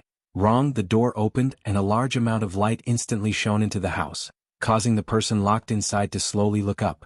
Xiao Qingyuan and Gu Yundong had already walked around to the window and quietly opened it a crack. Then he saw Gu Xiaoxi lying on the ground with her face covered in wounds and clothes covered in blood. She widened her eyes and almost couldn't help but rush in. Xiao Qingyuan quickly pressed her shoulder and said in a low voice, "Calm down first. Let's see the situation first." "But my uncle, I know, but there are only the two of us here and the outside of the ancestral hall is filled with people from Great Rock Village. It's already difficult for us to reveal ourselves, let alone bring your seriously injured uncle. If we go in directly and forcefully barge in, I'm afraid uncle will be even more badly injured. His current situation is very bad." Gu Yundong was not someone who could not be reasoned with. She closed her eyes and slowly exhaled. "You're right. We can't be rash." After she calmed down, her thoughts instantly became clear. The Zhou and Chang families are not on good terms to begin with. It's best if we can find an opportunity to let them have a conflict and we can take the opportunity to save my uncle. "Yes." Xiao Qingyuan rubbed her head. Don't worry, I'm here. Yeah. Gu Yundong suppressed her surging emotions and continued to look inside. Only then did she notice that other than Gu Xiaoxi, there was another lady locked up in the house. The girl also looked a little disheveled. Her face might have been cut by someone's fingernail and was now covered in scabs. The other parts of her body were fine. It seemed like her injuries were not serious. However, the two of them were tied up by ropes. Gu Xiaoxi seemed to have been thrown to the ground. The lady was leaning against the wall. Hearing the commotion, the girl raised her head and looked at the Chang family head steadily. She said in a hoarse voice, I was wronged. The Chang family's patriarch had a look of disappointment on his face. He sighed slightly and looked at the girl before turning his head away. When the girl saw him like this, the only light in her eyes slowly dissipated, turning into a dead silence. She suddenly shouted, I was wronged. I didn't cheat with anyone. If you don't believe me, find a midwife to examine me. I'm innocent. I'm innocent. Enough. The Chang chief frowned. Isn't it embarrassing? Chief Zhou also said, what's the use of a midwife? Even if you're still a virgin, it's only because you didn't have time to do anything. However, it's true that you and Gu Xiaoxi committed adultery. The evidence is conclusive. What else do you have to quibble about? Evidence? Gu Xiaoxi raised her head with some difficulty and looked at Chief Zhou and Zhou Jingui. His voice was also hoarse. What kind of *T evidence is that? Zhou Jingui sneered. Then tell her yourself. As he spoke, he shouted outside, come in. As soon as he finished speaking, a woman was brought in. When Gu Xiaoxi saw her, he struggled slightly and said, why don't you believe me? I didn't do anything to let you down. I didn't do anything. His mood suddenly escalated, and the wound at the corner of his mouth split open again. Blood flowed into his mouth, and the smell of rust filled his mouth. He felt that his entire heart was bitter. The woman suddenly cried out, looking heartbroken. I saw it with my own eyes. I saw it with my own eyes. You slept with her and you still say you didn't do anything to let me down? If you find any errors, ads pop up, ads redirect, broken links, non-standard content, etc. Please let us know reports so we can fix it as soon as possible. Chapter 1104. An arrow. Gu Xiaoxi closed her eyes. Xiaoni, someone set me up. Xiaoni was stunned. She looked up and rushed forward. Someone set you up? Who was it? Was it her? It was Chang Yaya who framed you, right? She pointed at the woman leaning against the wall and shouted. Gu Xiaoxi replied, it's not her. You even said that you didn't have an affair with her. Even at this time you're still defending her. You still say that you don't have her in your heart? Gu Xiaoxi fixed his gaze on Xiaoni. I don't feel good blaming her for something I didn't do. You have a guilty conscience?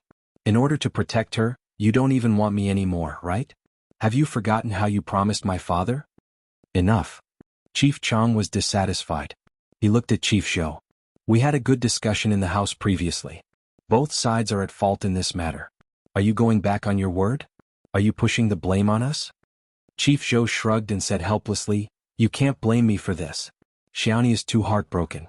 Women always refuse to believe that their husbands betrayed them. Chief Chang was furious.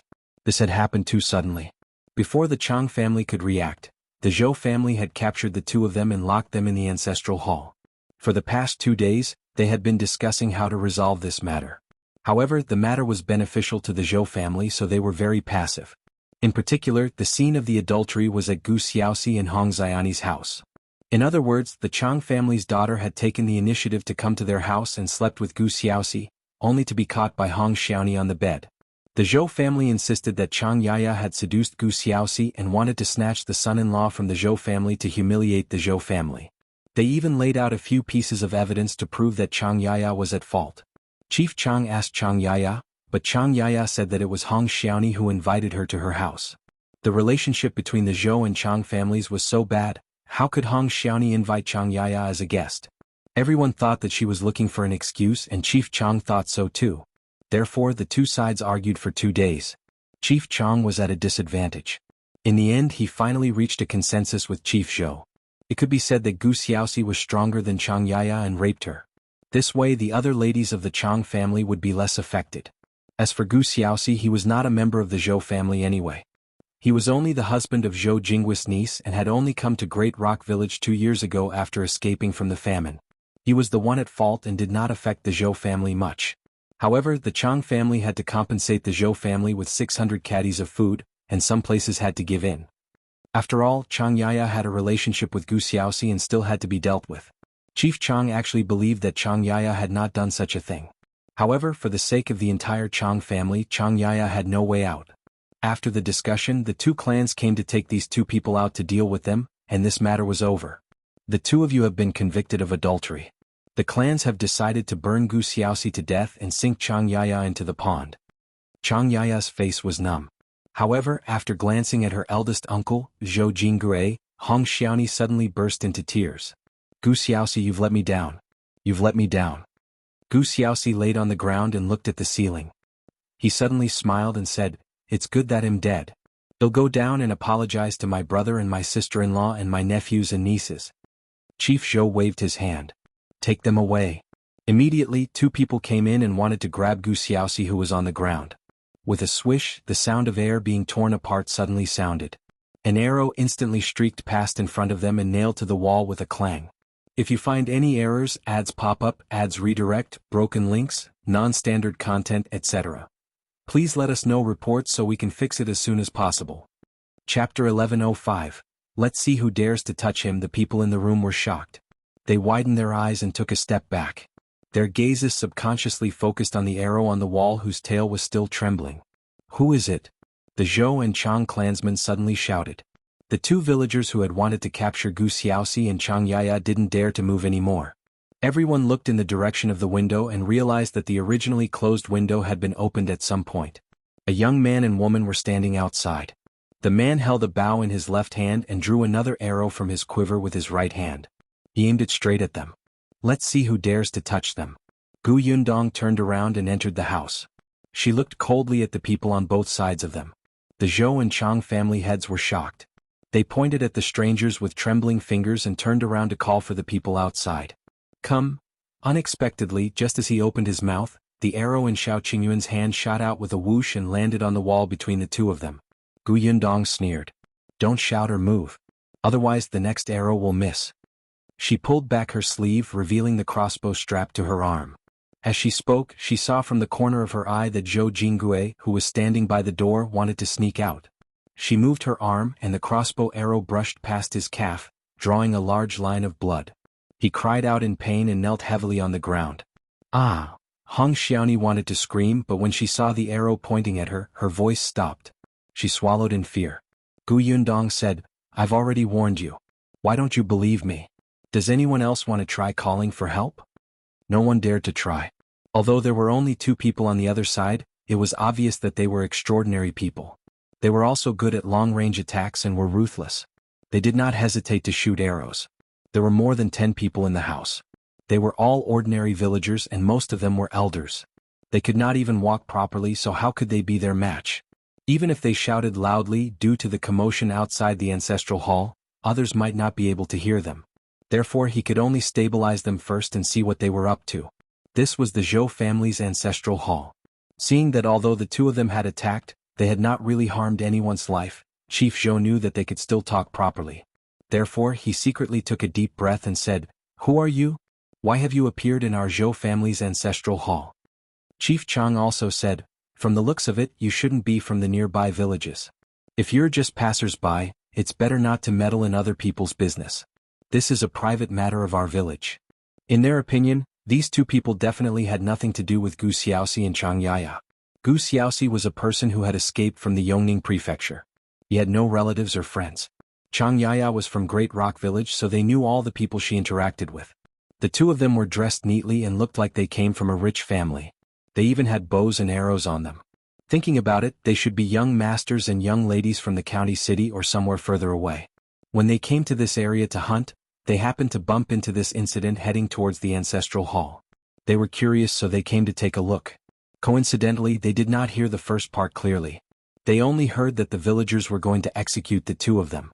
Instantly, their sense of justice exploded and they stopped the villagers. Did they think that they were very noble to help when they saw injustice? That must be it. There were too many stories like this in the book. Everyone in the room was speculating with certainty. Who knew that Gu Yundong would suddenly turn around and quickly squat in front of Gu Xiaoxi? If you find any errors, ads pop up, ads redirect, broken links, non-standard content, etc. Please let us know reports so we can fix it as soon as possible. Chapter 1106. Uncle, in Yundong, Xiaoxi knew that there were people in the house and what they had done. However, he knew that it was useless. How could outsiders interfere in the matters of such a large family? The unity of the clan was very terrifying and could not be challenged easily. Sometimes even the county officials would not interfere. At most, the officials would give them a warning that they were not allowed to lynch, but who would listen? Gu village was like this in the past, and Gu Xiaoxi was all too clear about it. Hence, when he felt a shadow squatting beside him, he said in a hoarse voice, "You guys can leave. Don't get into trouble." Gu Yundong suddenly laughed and said in a low voice, "It wasn't easy for us to find you. How can we leave, uncle?" Gu Xiaoxi was stunned, and there was a moment of confusion in his eyes. The next moment he suddenly turned his eyes to look at her. In front of him was a familiar yet unfamiliar face. In the past 2 years he often thought of it. Sometimes, it became clearer and sometimes, it became blurry. At this moment, this face was right in front of him, but he felt like he was dreaming again. He dreamed that she was chased out by her parents on the way to escape. When she was on her last breath she called him, "Little uncle, save us." "Uncle, I'm Yundong. I'm still alive. We're all alive." Gu Yundong's voice was very soft, but it seemed to explode beside his ear. Gu Xiaoxi suddenly came back to his senses. Tears filled his eyes as he muttered, "All alive? They're all alive? Yundong's sister-in-law Yunshu Kiki, are they still alive? Are they all well?" "Yes, we're all fine. You're the only one who's not around. That's why I'm bringing you back this time to reunite our family." She patted Gu Xiaoxi's arm gently. "Hold on for a while. We'll go home after the matter is resolved." With that, Gu Yundong stood up again. Her back was facing everyone. No one knew what she had said to Gu Xiaoxi, but the vigilance in their eyes grew stronger. Gu Xiaoxi bit the tip of his tongue hard with his teeth. It didn't hurt. It was probably a dream. Chief Zhou's angry voice suddenly sounded, "You two, it's better for you to leave quickly. This man and woman were caught on the spot for adultery in broad daylight. According to the rules of the clans, we have to execute them to avoid bringing shame to the clan. If you insist on interfering, not to mention that the people in our clan don't agree, even your reputation will be affected." The threat in his eyes was obvious. One had to know that the actions of the two people who saved the adulterous couple could not be said to serve justice. Gu Yundong looked at him sharply. "What adultery? Didn't you hear them say that they were wrong just now? The government office convicts people, and the criminals have to admit their crimes and sign the papers. But you guys, you ignored the person involved and came to kill them after discussing it among yourselves. Are you guys alright? You even said that you're the head of a clan. I think you're more like retards.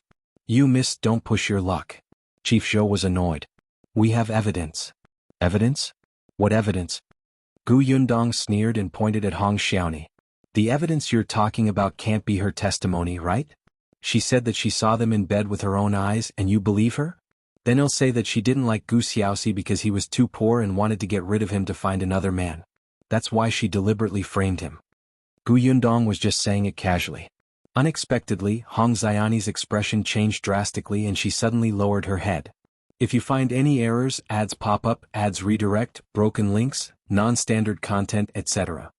Please let us know reports so we can fix it as soon as possible." Chapter 1107. What physical evidence is this? Gu Yundong narrowed her eyes. "Ah, this was interesting." She suddenly looked at Chief Chong. "I think you should think about it carefully." Chief Chong was a little surprised to be suddenly mentioned. "What are you thinking about?" "Think about what kind of person this girl from your Chong family is. Think about who suffered the most from this matter. Think about what is unreasonable about this matter." Gu Yundong smiled. "For example, the so-called witness is someone from the Zhou family. But the ones being persecuted are an outsider and a lady from the Chong family." Chief Chang's pupils constricted as he looked at the girl in front of him in surprise. From the meaning of her words, she should have heard everything from the outside of the window from the beginning, and she extracted the source of the matter from such a small piece of information. Previously, Chief Chang had been suppressed and scolded by the Zhou family. His mind was in a mess, especially since they had confirmed all the charges without giving them time to think and react. Next, they talked about compensation and punishment. At that time, Chief Chang only had one thought in his heart.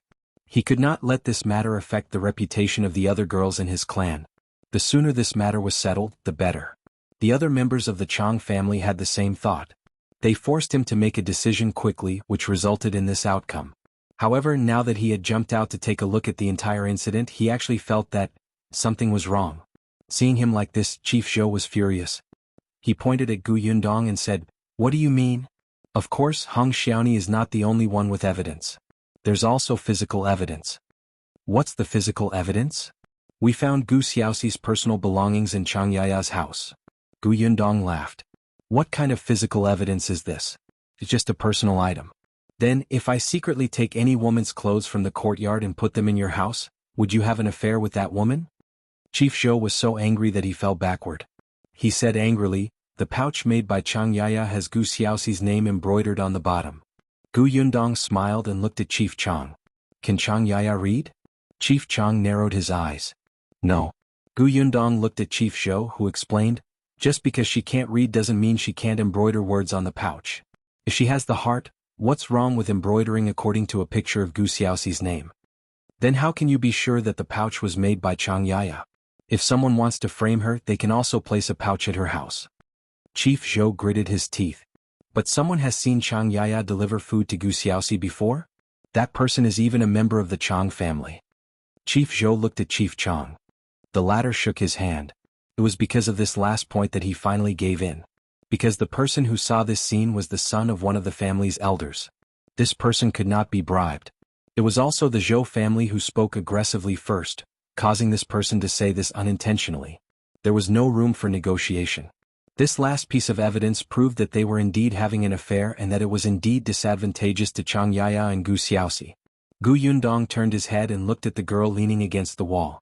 The latter met her gaze and seemed to have regained hope. She said in a hoarse voice, "I did give something to Gu Xiaoxi, but it was for Hong Xiaoni. I only asked him to pass it to her." Hong Xiaoni immediately retorted in a sharp voice, "I don't even know you well. Why will you give me something? I'm from the Zhou family and you're from the Chang family. You don't even say a word. You're still using me as an excuse. Do you have a conscience? If you find any errors, ads pop up, ads redirect, broken links, non-standard content, etc., please let us know reports so we can fix it as soon as possible." Chapter 1108. He'll add fuel to the fire. As she spoke, Hong Xiaoni pounced at Chang Yaya. When she passed by Gu Xiaoxi, she even wanted to step on his hand.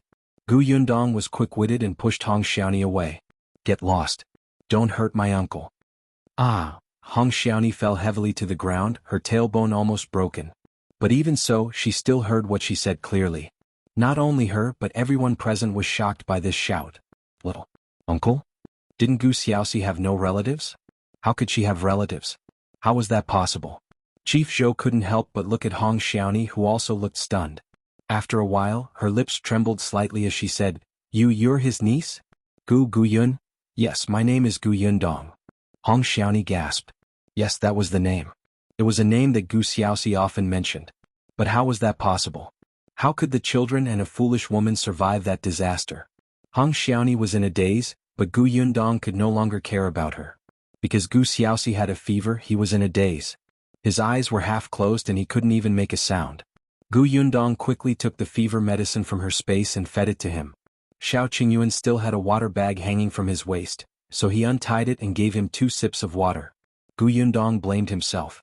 When I patted Uncle's arm just now, I didn't feel that his body temperature was too high. I didn't expect him to have a fever so soon. I shouldn't have talked so much with them. I should have taken him away directly. If you don't talk to them, we won't be able to take Uncle away at all. If you talk to them about this at least, he glanced at Chief Chang and laughed. It'll be much easier for us to take him away. Heyuan patted Gu Yundong. Take care of Uncle. It'll add fuel to the fire for Chief Chang. We have to take him away quickly. This place is cold and damp. It's not suitable for recuperation. Okay. Heyuan stood up and looked at the people in the room. Only then did he realize that 2 people were missing. They must have gone out to call for help. It did not matter. Even if the Zhou family came, the situation might not be beneficial to them. He looked at Chief Zhou and said, Aren't you bullying Gu Xiaoxi because he's alone and has no one to help him? Unfortunately, he's not alone anymore. He's our uncle. If you want to kill him, you have to ask if we agree. For a moment, Chief Zhou was speechless. He was frantically calculating the gains and losses in his heart. He had never expected things to develop to such an extent. Gu Xiaoxi's niece had appeared out of nowhere, and this niece was so domineering. No, they definitely couldn't let Gu Xiaoxi leave. Once he left, everything they had done previously would be for naught. So what if she was his niece? So what if they had bows and arrows in their hands? Outside the Zhou family's ancestral hall were their people. Thinking of this, a trace of ruthlessness flashed in Chief Zhou's eyes. Footsteps came from behind. The villagers who were outside the ancestral hall rushed in with hoes and shovels, instantly crowding the door of the house. Chief Zhou took a step back and said, "Gu Xiaoxi and Chang Yaya have indeed done something unforgivable. If you two outsiders want to interfere in the matters of our village, don't even think about leaving this ancestral hall today. If you find any errors, ads pop up, ads redirect, broken links, non-standard content, etc. Please let us know reports so we can fix it as soon as possible." Chapter 1109. We're not leaving. As he spoke, Chief Zhou waved his hand and said to the villagers behind him, "Arrest these two people who deliberately caused trouble and trespassed into the Zhou family's ancestral hall." The villagers behind him were eager to give it a try, but the Chang clansman could not help but look at Chief Chang, who was a little hesitant. Just as he was not sure which side he was on, Heyuan suddenly took out something and slammed it forward. "Let's see who dares to come over." The villagers were shocked by his aura and stopped in their tracks. They looked at the thing in Heyuan's hand. They didn't recognize it. However, he did not recognize it. The expressions of the heads of the Zhou and Chang families changed drastically after taking a look. Heyuan looked at them. "The two patriarchs are knowledgeable. You should know this thing, right?" Fish talisman. Chief Zhou's pupils constricted. He raised his head and asked in shock, You are?" Chief Chang's eyes lit up and he instantly stood his ground. If the two of them were a man and a woman without any background or foundation, after they barged into the Great Rock Village alone and even openly expressed their relationship with Gu Xiaoxi, they did not take the two clansmen seriously at all. They were brave but not resourceful. Moreover, they were alone and did not have much use. Even if Patriarch Chang was on their side, they did not have the confidence to win. However, things were different now. This person had a fish talisman and was an official of the imperial court. Since they were Gu Xiaoxi's relatives, they definitely wouldn't let Gu Xiaoxi bear the crime of adultery. They would definitely let him be innocent. Since Gu Xiaoxi's crime was gone, the crime of adultery with Chang Yaya was naturally not established. Then, they would be able to take back all the benefits that the Chang family had given to the Zhou family. However, the fierceness in Chief Zhou's eyes intensified. However, he did not dare to harm the officials of the imperial court. If these two people dared to come to Great Rock Village alone, their people must be waiting not far away. After Heyuan added fuel to the fire, he turned around and squatted down, carrying Gu Xiaoxi on his back. Yundong thought for a moment and helped Chang Yaya up. Chang Yaya looked at her in surprise. Yundong smiled at her. "Let's go. We'll talk outside." However, Chief Zhou gritted his teeth and stood in front of them. He said indignantly, "You can't leave. Even if you're an official of the imperial court, it's a fact that Gu Xiaoxi and Chang Yaya have committed adultery. Even if we can't carry out the death sentence, they have to be punished according to the rules." Heyuan looked at Chief Chang. "What do you think?" Chief Chang laughed. "I heard it clearly just now. The few pieces of evidence are indeed a little shaky. As for the last piece of evidence, now that Chang Yaya and Hong Xiaoni both have their own arguments, no one can be convinced. I think this matter needs to be investigated again. After all, human lives are at stake. We can't act rashly. No matter what, we have to let the truth be revealed. Chief Zhou, don't you think so? You, this shameless old thief?" However, the other elders of the Chang family nodded repeatedly. "That makes sense. I felt that something is wrong. There's indeed a need to investigate again." "Of course." Chief Chang turned to Heyuan and said, "Before the truth comes out, you can't leave Great Rock Village. After all, Gu Xiaoxi is still a suspect." "Of course we won't leave. I won't let my uncle leave dejectedly with great injustice on his back. I will bring my uncle away fair and square," Yundong said with narrowed eyes. "If you find any errors, ads pop up, ads redirect, broken links, non-standard content, etc. Please let us know reports so we can fix it as soon as possible." Chapter 1110. She's guarding against him, but my uncle is injured and has a high fever. This Zhou family's ancestral hall is obviously not suitable for recuperation. Can Chief Chang arrange a place for us to stay in temporarily? As Yundong spoke, she saw that Chief Zhou was about to object and immediately stopped him. "Of course, if Chief Zhou is worried, you and Chief Chang can find a few villagers to watch over us. We promise not to leave. We'll wait for you to find out the truth. How about that?" "Not so good." Chief Zhou naturally wanted to refuse. Unfortunately, Chief Chang had agreed and the two people in front of him were so domineering. If he stopped them again, everyone would think that he had a guilty conscience. Therefore, he could only nod in agreement with a dark expression. The two chiefs had no objections and the villagers automatically made way. Xiaoxi carried Gu Xiaoxi, who was half unconscious, and Gu Yundong helped Chang Yaya out of the Zhou family's ancestral hall. In the end, the heads of the Zhou and Chang families agreed to let them stay at Gu Xiaoxi's house for the time being. Although Gu Xiaoxi had brought Hong Xiaoni to seek refuge with her uncle back then, he had no intention of marrying into her family. Hence he built a house himself. Although it was not big, it was much better than living in someone else's house. Hong Xiaoni temporarily moved into her uncle Zhou Jingwa's house. Gu Yundong, Xiaoqing, Gu Xiaoxi and Chang Yaya stayed in the Gu house. Of course, the Zhou and Chang families also sent 3 people to watch over the courtyard. They also sent 3 people to guard the outside of the courtyard. Gu Yundong was also very speechless. Did these villagers have nothing better to do? Were there no jobs in the fields? Chief Chang was now on Gu Yundong's side, and Xiaoqing was an official of the imperial court, so his attitude was very good. Seeing that Gu Xiaoxi was injured and sick, he hurriedly asked, "There's a doctor in our village. I'll get someone to invite him over." Xiaoqing refused. "No need. We can treat him ourselves." He was already familiar with the treatment of such common illnesses. He was probably even better than the doctors in the village. Chief Chang looked at him in surprise. He nodded and left with Chief Zhou. Xiaoqing sent them out. However, just as they stepped out of the door, he suddenly stopped and released a firework bomb into the air. The fireworks shot up with a whoosh and exploded in the sky. The Zhou and Chang clan chiefs were shocked and looked at him in shock. Xiaoqing was expressionless. "It's nothing. I just told my subordinates that we're safe for the time being. If they don't receive my signal tomorrow, they can bring people in to search the village." Chief Zhou sucked in a breath of cold air. He was guarding against him. Chief Chang, on the other hand, was very happy. He turned around and left. Xiaoqing went straight back to the house. The fireworks were naturally not meant to inform his subordinates. He only told the coachman waiting outside the village to return to the inn first and come back tomorrow. He and Gu Yundong would be prepared when they entered such a village where the clansmen were united. If they encountered danger, there would be more than one firework bomb. When the coachman saw it, he would report to the officials for him. Gu Xiaoxi was still having a fever in the house. After Xiaoqing came in, he quickly checked on him.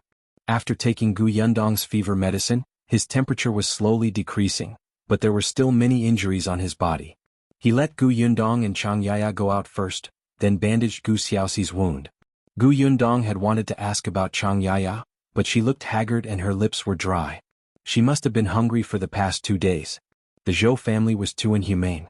Youngest uncle's situation was probably the same, so Gu Yundong went straight into the kitchen. If you find any errors, ads pop up, ads redirect, broken links, non-standard content, etc., please let us know reports so we can fix it as soon as possible. Chapter 11:11. Don't worry, I'll accompany you. Chang Yaya followed behind her, but her body was on the verge of collapse. Gu Yundong did not let her work. She searched the kitchen for a long time before she finally found a small bag of sweet potatoes. Gu Yundong frowned and squatted on the ground. Seeing this, Chang Yaya thought that she did not know how to cook and was about to say that she would do it herself. Unexpectedly, Gu Yundong suddenly stood up and said to the guards in the courtyard, "I need rice, millet, white flour and some vegetables. Which family has them? I don't need too much." The 6 people in the courtyard looked at each other. For a moment no one spoke. Gu Yundong could only take out a small piece of silver. "I'm paying. My family has it." The first to speak were a few members of the Chang family. Before the patriarch left, he had instructed that although they were watching over people, these 2 were on the same side with them. They would help if they could. The most important thing was to guard against the 3 from the Zhou clan. The people of the Zhou family and the other 2 were actually envious. The Great Rock village was very poor. Who wouldn't want to earn money?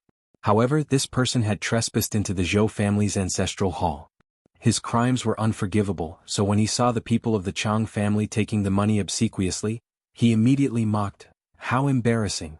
You've never seen the world." The 3 Chang family members turned around and glared at them. "What? Do you want to fight?" "Yeah, let's fight." Gu Yundong. In the end, they did not fight. All 3 of them had leaders and knew that now was not the time to cause trouble. The Chang family went back to get the things she wanted, but the quality of the things they brought was a little poor. However, they had no choice. This was probably the best rice and noodles they had. Later, when Chang Yaya was not paying attention, she would take out a portion of the food in the space to exchange for it. She took the things into the kitchen and let the weak Chang Yaya sit behind the stove to help set up the fire. The 6 people in the courtyard were a little puzzled. Did this girl know how to cook? Did she know how to use the stove in the countryside? Why did she look so unreliable? However, very quickly, the sound of vegetables being cut could be heard from the kitchen. Then there was another sound. Not long after, the fragrance wafted out. The 6 of them sniffed hard. So fragrant, so fragrant. It's much more fragrant than my wife's.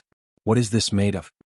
They did not enter the kitchen to take a look, but it was also very torturous in the courtyard. Gu Yundong cooked porridge and a few light dishes. Although there was no meat, the Chang family brought her a fish. It was quite fresh and should have just been caught out of the water. Gu Yundong steamed the fish. After all, she had to prioritize taking care of the 2 injured. By the time the porridge was ready, the 4 dishes and the soup were also done. Gu Yundong carried the food back to the room. When she passed by the courtyard, the fragrance made the 6 of them swallow their saliva. They had not eaten lunch yet. Why had their wives not sent food over? When she entered the house, she saw Heyuan pouring out a basin of water. Gu Xiaoxi's injuries were all right. It was said that she was caught in bed for adultery. Perhaps because she was covered by a blanket when she was beaten up, she did not have any internal injuries. It was just that her external injuries were a little serious.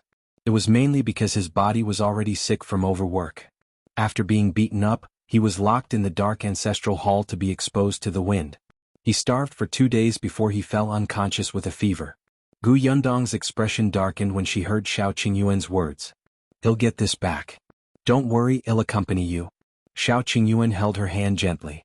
If you find any errors, ads pop up, ads redirect, broken links, non-standard content, etc. Please let us know reports so we can fix it as soon as possible. Chapter 11-12. It's really Yundong. Chang Yaya looked at the friendship and tacit understanding between the 2 of them, and a trace of envy subconsciously flashed in her eyes. At this moment, a faint sound came from the bed. Gu Yundong quickly turned her head and saw Gu Xiaoxi frowning and opening his eyes with a heavy heart. He looked up at the roof beams, his face blank. This was his home? Why was he here? Wasn't he in the Zhou family's ancestral hall? Wasn't he going to be burned to death as a warning to others? Could it be that he was already dead, but his soul had floated to his house? Why didn't he float to the netherworld and let him find his eldest brother and niece? Something was wrong. Gu Xiaoxi suddenly frowned. In the ancestral hall, he seemed to have vaguely heard a voice saying that she was Yundong and calling him little uncle. Uncle, uncle? Gu Yundong called him twice, but realized that he had been in a daze and had no reaction. She immediately became anxious. Could it be that she was confused by the high fever? But it had only been such a short time. How could it be? Uncle, can you hear me? Are you feeling unwell? This time the voice was clearer. Gu Xiaoxi was shocked. His eyes darted around and landed on Gu Yundong's face. Yundong? Gu Yundong heaved a huge sigh of relief and laughed happily. It's me, uncle. I'm Yundong. Don't worry, it'll take you away from the ancestral hall. It's just that you're running a high fever now, so we'll stay in Great Rock Village. When you're better, we'll bring you home. He heard it clearly. This time he heard everything clearly. Gu Xiaoxi sat up abruptly. Halfway through, he suddenly felt dizzy and fell back heavily. Halfway down, he was supported by Xiaoxi. Uncle, you're sick. Don't move around and don't be too agitated. How could he not be excited? After the dizziness subsided, Gu Xiaoxi grabbed Gu Yundong's hand. Her eyes were moist and her cheeks were red. It's really Yundong. You're not dead. No. Gu Yundong could only sit on the edge of the bed and comfort him. I'm not the only one who's not dead. My mother, Yunshu and Yunka are all fine. They've both grown taller now. Alright, there's also my father and eldest aunt's father, Yuanji. They're in the Xuanhe prefecture now. We haven't returned to the Gu family village. We've been looking for you for the past 2 years, but we haven't heard from you. This time, when we accidentally found out that you were in Great Rock Village, father and eldest aunt clamored to pick you up. However, I persuaded them to go home and I came here on their behalf. Home. Gu Xiaoxi could no longer control himself. Tears streamed down his face and he could not wipe them away even if he wanted to. He was actually not old. In the past, when he was in Gu village, even though his mother did not like him, his elder brothers and sisters doted on him like a son. Even though he suffered, he still had a sharp spirit. However, in the 2 years since he escaped from the famine, be it psychologically or physically, he had been living like an old man, numb day after day. However, after seeing Yundong and hearing her say that everyone was safe, this numbness seemed to have been swept away. Xiaoxi felt that the shackles on his body were instantly removed, and he felt unprecedentedly relaxed and carefree. He wanted to go home especially. Yundong took out a handkerchief and handed it to him. "Uncle, it's all right. We'll be reunited when you get home." "Yes, let's go home. Let's go home." He took the handkerchief and wiped it forcefully. After wiping it, he felt embarrassed and asked impatiently, "Yundong, when did you arrive at Xuanhe Prefecture? How did you meet eldest brother and eldest sister?" If you find any errors, ads pop up, ads redirect, broken links, non-standard content, etc. Please let us know reports so we can fix it as soon as possible. Chapter 11:13. Nephew-in-law of the same age. Yundong was helpless. Didn't he know that he was still sick? Wouldn't he feel dizzy and uncomfortable after asking so many questions? "Uncle, there's no hurry. I'll tell you slowly. We have other things to settle now. Have you forgotten?" Xiaoxi was stunned. That's right, they were still in Great Rock Village. He suddenly became nervous. "Yundong, leave quickly. The Zhou family wants to kill me this time. They'll implicate you. Don't worry, we brought you out of the ancestral hall. We definitely have a way to escape. As for you, eat something and recuperate well. Then tell me the cause and effect of the matter. We'll discuss it together." Xiaoxi handed over a bowl of porridge at the right time. Yundong scooped a small spoonful and blew on it before feeding it to Xiaoxi. Xiaoxi's gaze landed on Xiaoqingyuan, who was behind her. This is Xiaoqingyuan, my fiancé? We're already engaged." Xiaoxi's eyes suddenly widened. If he hadn't been leaning against the headboard, he would have fallen back onto the bed. Engaged? He was instantly nervous, especially when he saw that Xiaoqingyuan seemed to be very well off. He was afraid that he would embarrass Yundong, so he did not dare to speak for a moment. Seeing this, Xiaoqingyuan thought for a moment and took the bowl from Yundong's hand. He said, "Ill-feed uncle. Go eat first. We'll talk about other things after that." Yundong nodded, got up and walked to the table. She first served a bowl to the motionless Changyaya. Changyaya was stunned. She raised her head and looked at her in surprise. "Eat it. I see that you don't have any strength at all. Drink some to warm your stomach first. No matter what, we're on the same side now. You can't starve to death before we wash off the dirty water on you." Changyaya pursed her lips and reached out to take it. She lowered her head and whispered, "Thank you." Yundong did not say anything else. She and Changyaya faced each other and ate quietly. Seeing that she only ate porridge, Yundong sighed and could only put a large piece of food into her bowl. Changyaya lowered her head even more. Beside the bed, Xiaoqingyuan and Xiaoxi fell into a strange silence. Xiaoxi looked at her nephew-in-law, who was about the same age as her, who was holding a spoon carefully. She instantly felt even more dizzy. Fortunately, Xiaoqingyuan was patient. As he fed him, he whispered to divert his attention. "Uncle, don't worry. Although the Zhou family and the Chang family are the main forces in Great Rock Village, as long as they don't get along, they will be like loose sand and won't pose much of a threat to us. Now that the Chang family is on our side, the Zhou family won't have an advantage and won't be able to gain anything. Moreover, we have helpers. If we really can't leave, the government office will send people to deal with this matter." Sure enough, Xiaoxi listened to him. Not long after, he finished half a bowl of porridge. When he was almost done eating, Xiaoqingyuan came back with a bowl and started to finish his lunch. Xiaoxi leaned against the headboard of the bed and could not help but smile when he saw his niece busy and lively. Yundong closed the door after seeing that he was in better spirits and that the heat had almost subsided. The 6 people outside the door were only asked to watch from the courtyard, so although they found it strange that the prisoners closed the door and wanted to say something with the other party holding them back, no one dared to eavesdrop.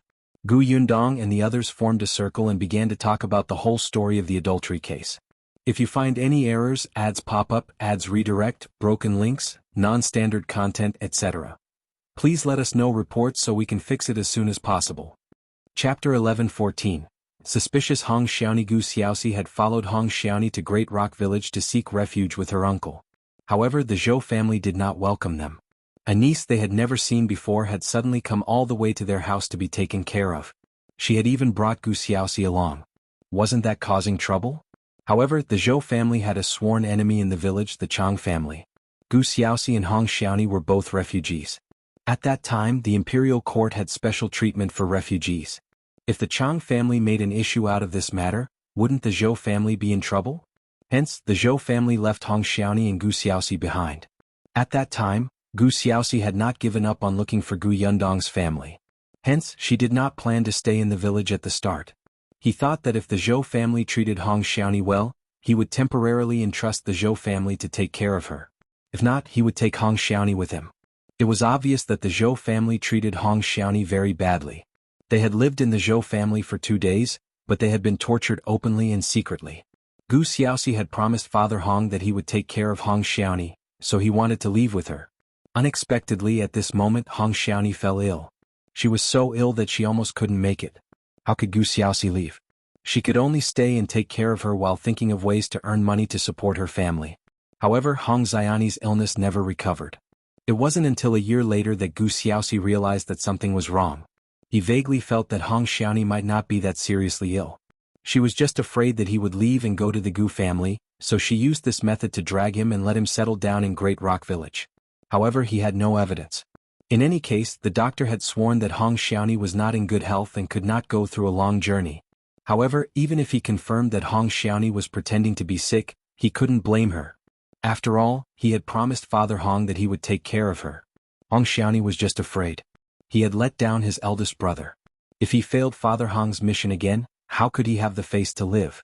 The days passed unhurriedly until a few days ago, Gu Xiaoxi realized that Xiaoni had suddenly gotten close to Zhou Jinggui. When she asked her, she said that her eldest uncle had suddenly realized that he had to treat her well, so he would occasionally call her over to talk to her aunt. However, eldest uncle didn't like Gu Xiaoxi. He felt that the two of them had been too hasty back then. Moreover, her father had died to save Gu Xiaoxi. Eldest uncle seemed to be venting his anger on her. Hence, Xiaoni did not bring Gu Xiaoxi to eldest uncle's house for the time being. After he persuaded eldest uncle, the two of them would visit as husband and wife. Gu Xiaoxi was quite happy when she heard that. After all, Zhou Jinggui and his brother were Xiaoni's closest relatives in Great Rock Village. It would naturally be good if they could ease their relationship. He didn't think much of it and also advised her to visit her uncle more often. It was good for her health. Unexpectedly, 2 days ago he felt uncomfortable, so he did not get off the bed. He lay on the bed to rest and asked Xiaoni to help call the village doctor. Xiaoni agreed and went out. Unexpectedly, she did not return for a long time. Gu Xiaoxi lay in the house and waited for a long time before she finally fell asleep in a daze. He vaguely heard some movement in the middle, but his eyelids were too heavy at that time and he could not open them at all. When he woke up again, he saw Chang Yaya lying beside him in only her undergarments. Before he could react, the door was suddenly pushed open and Xiaoni entered. If you find any errors, ads pop up, ads redirect, broken links, non-standard content, etc., please let us know reports so we can fix it as soon as possible. Chapter 11:15. They are friends. Not only did Xiaoni come in, but she also appeared with the village doctor. She didn't even give Gu Xiaoxi time to react before she rushed over and hit them. Chang Yaya also woke up. The wound on her face was dug by Xiaoni's fingernail. After the commotion, the Zhou family who had heard the commotion outside rushed in. Zhou Jinggui even brought his son and beat him up fiercely. In the end he tied the two of them up. Gu Xiaoxi and Chang Yaya were dumbfounded. Then Xiaoni burst into tears. The two chiefs rushed over and shouted at them. The villagers pointed at them. Gu Xiaoxi subconsciously said that he was wronged. He only said that he was unwell and was lying on the bed. That was all he said when he woke up. However, the doctor took his pulse and said that his body was healthy and there was no problem. The two of them were caught in bed and brought to the Zhou family's ancestral hall for 2 days and 2 nights. Gu Yundong and Heyuan frowned. Why do I feel that this doctor is quite suspicious? Is he from the Zhou family? No, he's an outsider. There were outsiders in the village, but the possibility of them being bribed was also very high. Gu Yundong could not help but look at Chang Yaya. What about you? When we were talking about evidence, you said that you had sent something to my uncle. What was that about? Chang Yaya smiled bitterly. I was deceived by Xiaoni. I didn't have many friends since I was young. When Xiaoni took the initiative to approach me, although I was puzzled, she said that her uncle was a member of the Zhou family and she wasn't. Her maiden family's surname was Hong, and her in-law's surname was Gu.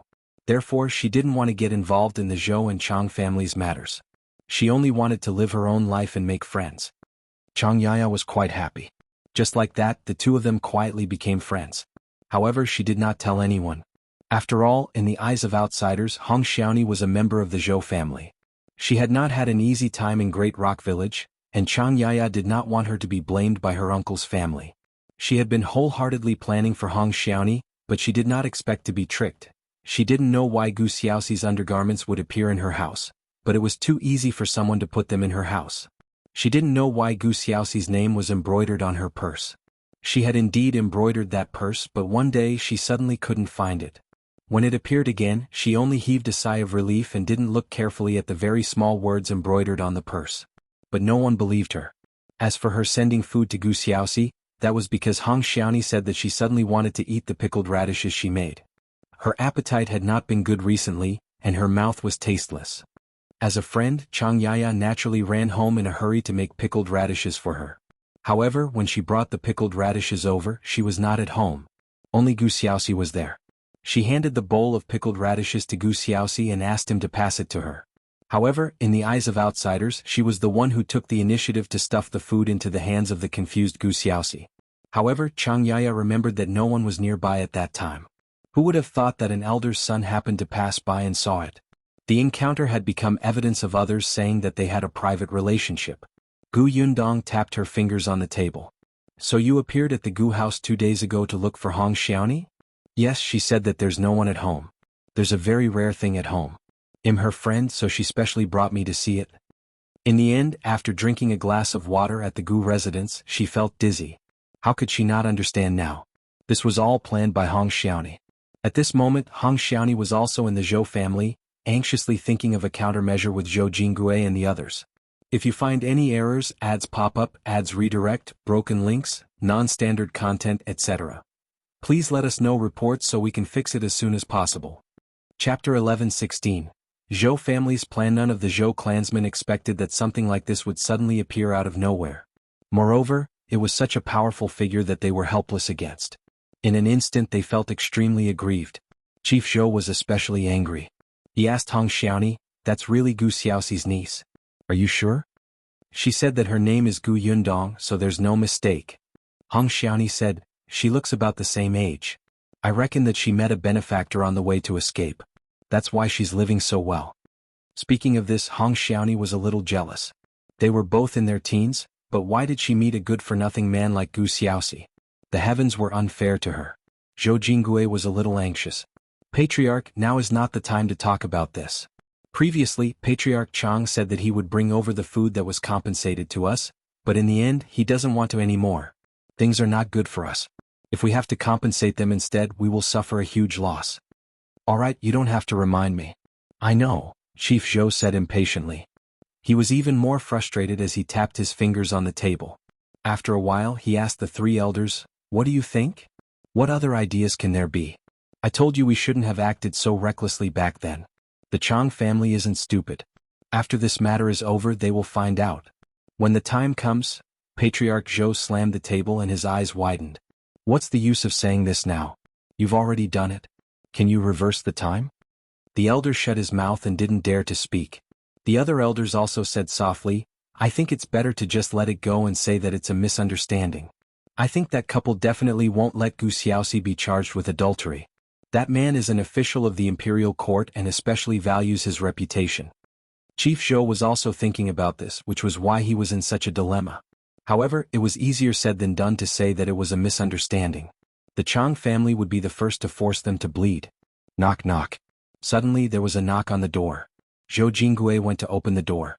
The person who came in was a villager guarding the Gu family's courtyard. Chief Zhou asked him, "What happened to them?" "Nothing much happened.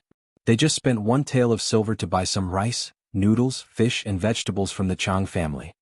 The villager who spoke sounded a little jealous. In the end he asked, "Chief, if they buy something again, can we sell food to them?" Chief Zhou waved his hand. "If I tell you to watch over them, just watch over them. Why are you staring at that small sum of money?" The villagers could only leave. However, as soon as he left, the few people in the room started discussing. They gave 1 tael of silver for just some rice, noodles and fish dishes. They're really generous. That's right. That man is an official. One look and I can tell that the 2 of them are dressed well. Their family definitely doesn't lack money. I thought Gu Xiaoxi had no relatives or friends. I didn't expect him to have such a rich niece now. The few of them were whispering to each other. Chief Zhou's face was ashen. On the other hand, Zhou Jinggui's eyes suddenly lit up. He said softly, "Actually, there's another way." "What way? Tell me." Seeing how confident he was, Chief Zhou was immediately interested. Zhou Jinggui glanced at Hong Xiaoni and said, "Xiaoni is still Gu Xiaoxi's wife now. Wouldn't that couple be her juniors? As long as Xiaoni and Gu Xiaoxi live a good life in the future, everyone will be a family. How can a family not help each other? If you find any errors, ads pop up, ads redirect, broken links, non-standard content, etc. Please let us know reports so we can fix it as soon as possible." Chapter 11:17. Unwilling to be divorced. Chief Zhou instantly perked up. "You mean, Chief, not only is that man and woman rich and powerful, they're much better than the Chiu family in the county. Moreover, that woman seems to be very concerned about Gu Xiaoxi, her uncle. She definitely won't treat him badly in the future. When Xiaoni follows her husband, won't she have a good life? We can also have some soup." Chief Zhou lowered his eyes and pondered. The more he thought about it, the more he felt that it would work. Among their clansmen, there was a big shot who was an official of the imperial court. Was there a need to be afraid of not being able to suppress the Chang family? They would probably be in charge of the entire Great Rock Village. The problem was, he looked at Hong Xiaoni. Is Gu Xiaoxi still willing to be her husband? However, Hong Xiaoni was full of confidence. "Chief, don't worry. I know Gu Xiaoxi. He promised my father that he would take care of me and he won't go back on his word. Moreover, he didn't know that I was involved in this matter from the beginning to the end. Even in the ancestral hall just now, I only said that she was lying to Chang Yaya. In front of Gu Xiaoxi, she had always looked like she was heartbroken and had never revealed anything in front of him. As for Chang Yaya? So what if she told the truth? I just have to insist that she's lying and that she seduced my husband. We're not friends at all. I'm Gu Xiaoxi's wife who has been together for nearly 2 years. Chang Yaya has only known Gu Xiaoxi for a few days. He'll definitely believe me." Chief Zhou thought about it and felt that it made sense. "That's fine too. Take the initiative to look for Gu Xiaoxi. Tell her that you were too impulsive previously and didn't believe him. Now that you've come to your senses, you realize that he's also a victim. Go and apologize properly and ask him to forgive you. There's no overnight feud between husband and wife. He's also an honest person. If his heart softens, he'll forgive you. When the time comes, he'll push all the blame to Chang Yaya. Gu Xiaoxi is innocent, so that couple naturally won't continue to harp on it. After all, you're their little auntie. They still want you and Gu Xiaoxi to be harmonious. Helping you is better than helping an outsider." Hong Xiaoni nodded. "They'll go now." She was eager to give it a try. Under the subtle instructions of Chief Zhou and Zhou Jinggui, her eyes were red and swollen. She carried a basket of vegetables and walked out of the Zhou family's door. Hong Xiaoni's expression was sad, but her footsteps were light. That's right, she had indeed set Gu Xiaoxi up with the Zhou family. For the past 2 years, Hong Xiaoni had almost never been to the fields because of her illness. Most of the work at home was done by Gu Xiaoxi. Hence, her skin was fair and tender at home. Other than being a little thin from eating too much, she looked better than the women in the village. A few days ago, Aunt wanted to go to the county to buy something, so she found an excuse to go with her. She had been in Great Rock Village for nearly 2 years, but she had only gone to the county twice or thrice because Gu Xiaoxi felt that she was weak and did not allow her to go out. This time with eldest aunt around, he agreed. Unexpectedly, she met the young master of the Chiu family the moment she arrived at the county city. Coincidentally, the young master of the Chiu family liked her weak and delicate appearance. He immediately wanted to take her as his concubine. The Chiu family in the county was a wealthy family. Compared to Gu Xiaoxi, who was so poor that she only had 2 sets of clothes, it was better to be a maid in her family than in the Gu family. Therefore Hong Xiaoni was tempted. However, she was already married unless Gu Xiaoxi divorced her, which would affect her reputation. How could she be willing to be divorced? If you find any errors, ads pop up, ads redirect, broken links, non-standard content, etc. Please let us know reports so we can fix it as soon as possible. Chapter 11:18. Hidden Thoughts. Zhou Jinggui had given her a warning. He wanted Gu Xiaoxi to take the initiative to make a mistake. It would be best if she could directly kill Gu Xiaoxi. Anyway, no one would care even if he died. That was not all. Chief Zhou and Zhou Jinggui felt that not only could they use this opportunity to get close to the Chiu family in the county, but they could also ruthlessly suppress the Chang family. After some selection, they had their eyes on Chang Yaya. Chang Yaya was a member of the Chang family, but her life was not very good. Her parents died when she was born. Her grandmother said that she was a jinx, causing her to have no friends since she was young. Even the Chang family avoided her. Grandmother Chang did not like this granddaughter, but she only had one son, and that was the only granddaughter her son left behind. Hence, while she beat and scolded Chang Yaya, she could only rely on her. It could be said that she destroyed Chang Yaya's reputation single-handedly, but she was also the one who raised Chang Yaya safely. 2 years ago her grandmother passed away. She was the only one left in her family. Such a candidate could not be more suitable. Chang Yaya was already at the age of marriage and did not have any elders to help her. It was normal for her to fancy the hard-working and willing Gu Xiaoxi. The two of them would definitely not have a good ending after being caught in the act. At that time Xiaoni could say to the Chiu family, "My family is poor and doesn't have money to treat illnesses. My health fluctuates. Therefore, although I've been married to Gu Xiaoxi for nearly 2 years, I've never let him touch me. In the end, I didn't expect him to be unable to hold back and find another girl. He's free to look for her as long as he divorces me. He can look for anyone he wants. However, he's afraid of being chased out of Great Rock Village by the Zhou family, so he can only trap me while having an ambiguous relationship with another girl." Yes, Xiaoni and Gu Xiaoxi had been married for nearly 2 years and were still innocent. It wasn't that Xiaoni didn't want Gu Xiaoxi to touch her. It was just that she had started to pretend to be sick not long after she came to Great Rock Village. Gu Xiaoxi wasn't a beast who insisted on becoming husband and wife with her when she was still sick. However, Xiaoni also wanted to leave a way out, so the two of them had been in-name husband and wife for so long. Young Master Chiu had taken a fancy to her. When he heard that she was still a virgin, he would probably be even happier. All the plans had been carefully thought out. They lured Gu Xiaoxi and Chang Yaya step by step into the trap. Seeing that Chief Chang could only retreat step by step, the Chang family members were suppressed until they could not raise their heads. Everything was perfect. As long as they went to the ancestral hall today and dragged the two of them out to be executed, the matter would be over. He didn't expect that the person who was most unlikely to be saved actually had such a powerful backer. However, it did not matter. Hong Xiaoni's eyes lit up. She was still Gu Xiaoxi's wife. The Chiu family in the county was a wealthy family, but Gu Xiaoxi's nephew-in-law was an official. It was another multiple-choice question. Of course, she chose to be an official with money. Moreover, she was the main wife after all. It was better than being a concubine. Most importantly, Hong Xiaoni had some hidden thoughts. She felt that man with a bow and arrow who was an official of the imperial court at a young age, was handsome, majestic, and especially manly. He was much better than young Master Chiu. Perhaps he also liked a weak and boneless girl like her? Compared to the domineering Gu Yundong, she was much more feminine. Hong Xiaoni quickly walked to the Gu family's door. The people guarding outside frowned at her. Seeing that she was about to push the door open, the Chang family immediately stopped her. "Wait, you're not going in there. If you find any errors, ads pop up, ads redirect, broken links, non-standard content, etc.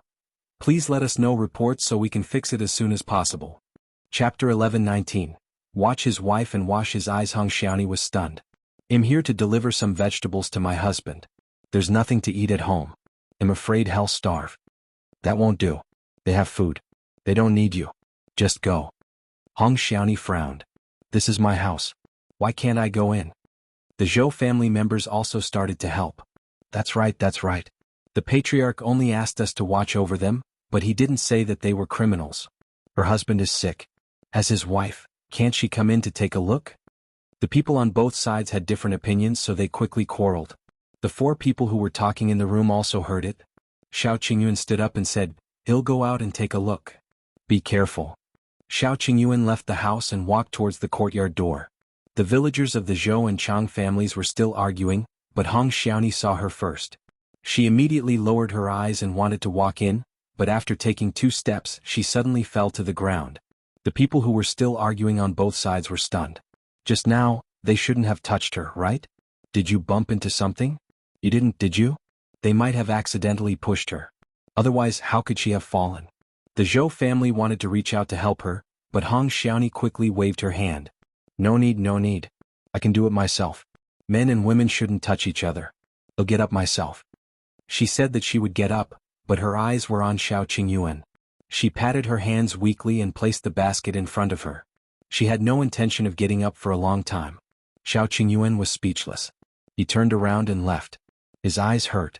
He should go and see his wife to wash his eyes. He returned to the house in a hurry. Gu Yundong looked at him in surprise. "What's wrong? Is there a dog chasing you?" Xiao Qingyuan shook his head. "It's nothing. Hong Xiaoni is here." Upon hearing Hong Xiaoni's name, Gu Xiaoxi's expression changed. Although he was not smart, he was not a fool. Actually, when he and Chang Yaya were locked in the ancestral hall at the same time, they had spoken to each other. At that time he was more inclined to believe Chang Yaya. Now that the matter had been sorted out from beginning to end, and with Gu Yundong and Xiao Qingyuan's reminder, Gu Xiaoxi only felt that Hong Xiaoni was very terrifying. She was no different from those vicious people they had encountered on the way to escape. Those refugees could still be said to be forced by life and had no choice but to survive, but what about Hong Xiaoni? He raised her and took care of her and followed her, but in the end he ended up being schemed against by her. If Yundong had come a day later, he and the innocent Chang Yaya would have lost their lives. How could Gu Xiaoxi not hate him? Gu Yundong patted his shoulder. Uncle, rest first. I'll go out and take a look. She's not a good person. Be careful not to be bitten by her. Don't worry, I know what I'm doing. This time, when Gu Yundong went out, Hong Xiaoni, who had fallen to the ground, had already gotten up. She never expected that when Xiao Qingyuan saw her fall, not only did he turn around and leave, he didn't even ask her about her condition. Hong Xiaoni, what are you doing here? Gu Yundong walked up to her. Seeing that she was in a daze and her eyes were filled with disappointment, the corners of Gu Yundong's mouth could not help but twitch. Fortunately, Hong Xiaoni knew why she was here. Even if she couldn't seduce Xiao Qingyuan, she had to grab Gu Xiaoxi. She looked at Gu Yundong and smiled kindly. Yundong, I'm your aunt. We met in the ancestral hall before. It was a mess, so I didn't have time to introduce myself. If you find any errors, ads pop up, ads redirect, broken links, non-standard content, etc., please let us know reports so we can fix it as soon as possible. Chapter 11:20. You're too ugly. Gu Yundong felt like her head was about to explode. Oh, who are you to me? Make yourself clear. Don't take it for granted. Hong Xiaoni tidied her clothes and said kindly, I know we don't have much to eat at home. I was afraid that you would be hungry, so I specially went to my eldest uncle's house to get some vegetables. She raised her arm and showed her the vegetables in the basket. Gu Yundong raised her eyebrows. They had already finished lunch. Wasn't it a little late for this woman to deliver food? Hong Xiaoni was still talking. She acted like a kind and polite elder. Is your uncle all right? He fainted previously. I was too angry at that time and didn't notice that. I was really incompetent as a wife. By the way, I went to look for the doctor just now, but I heard that you don't need it. You can treat him yourself. How is he now?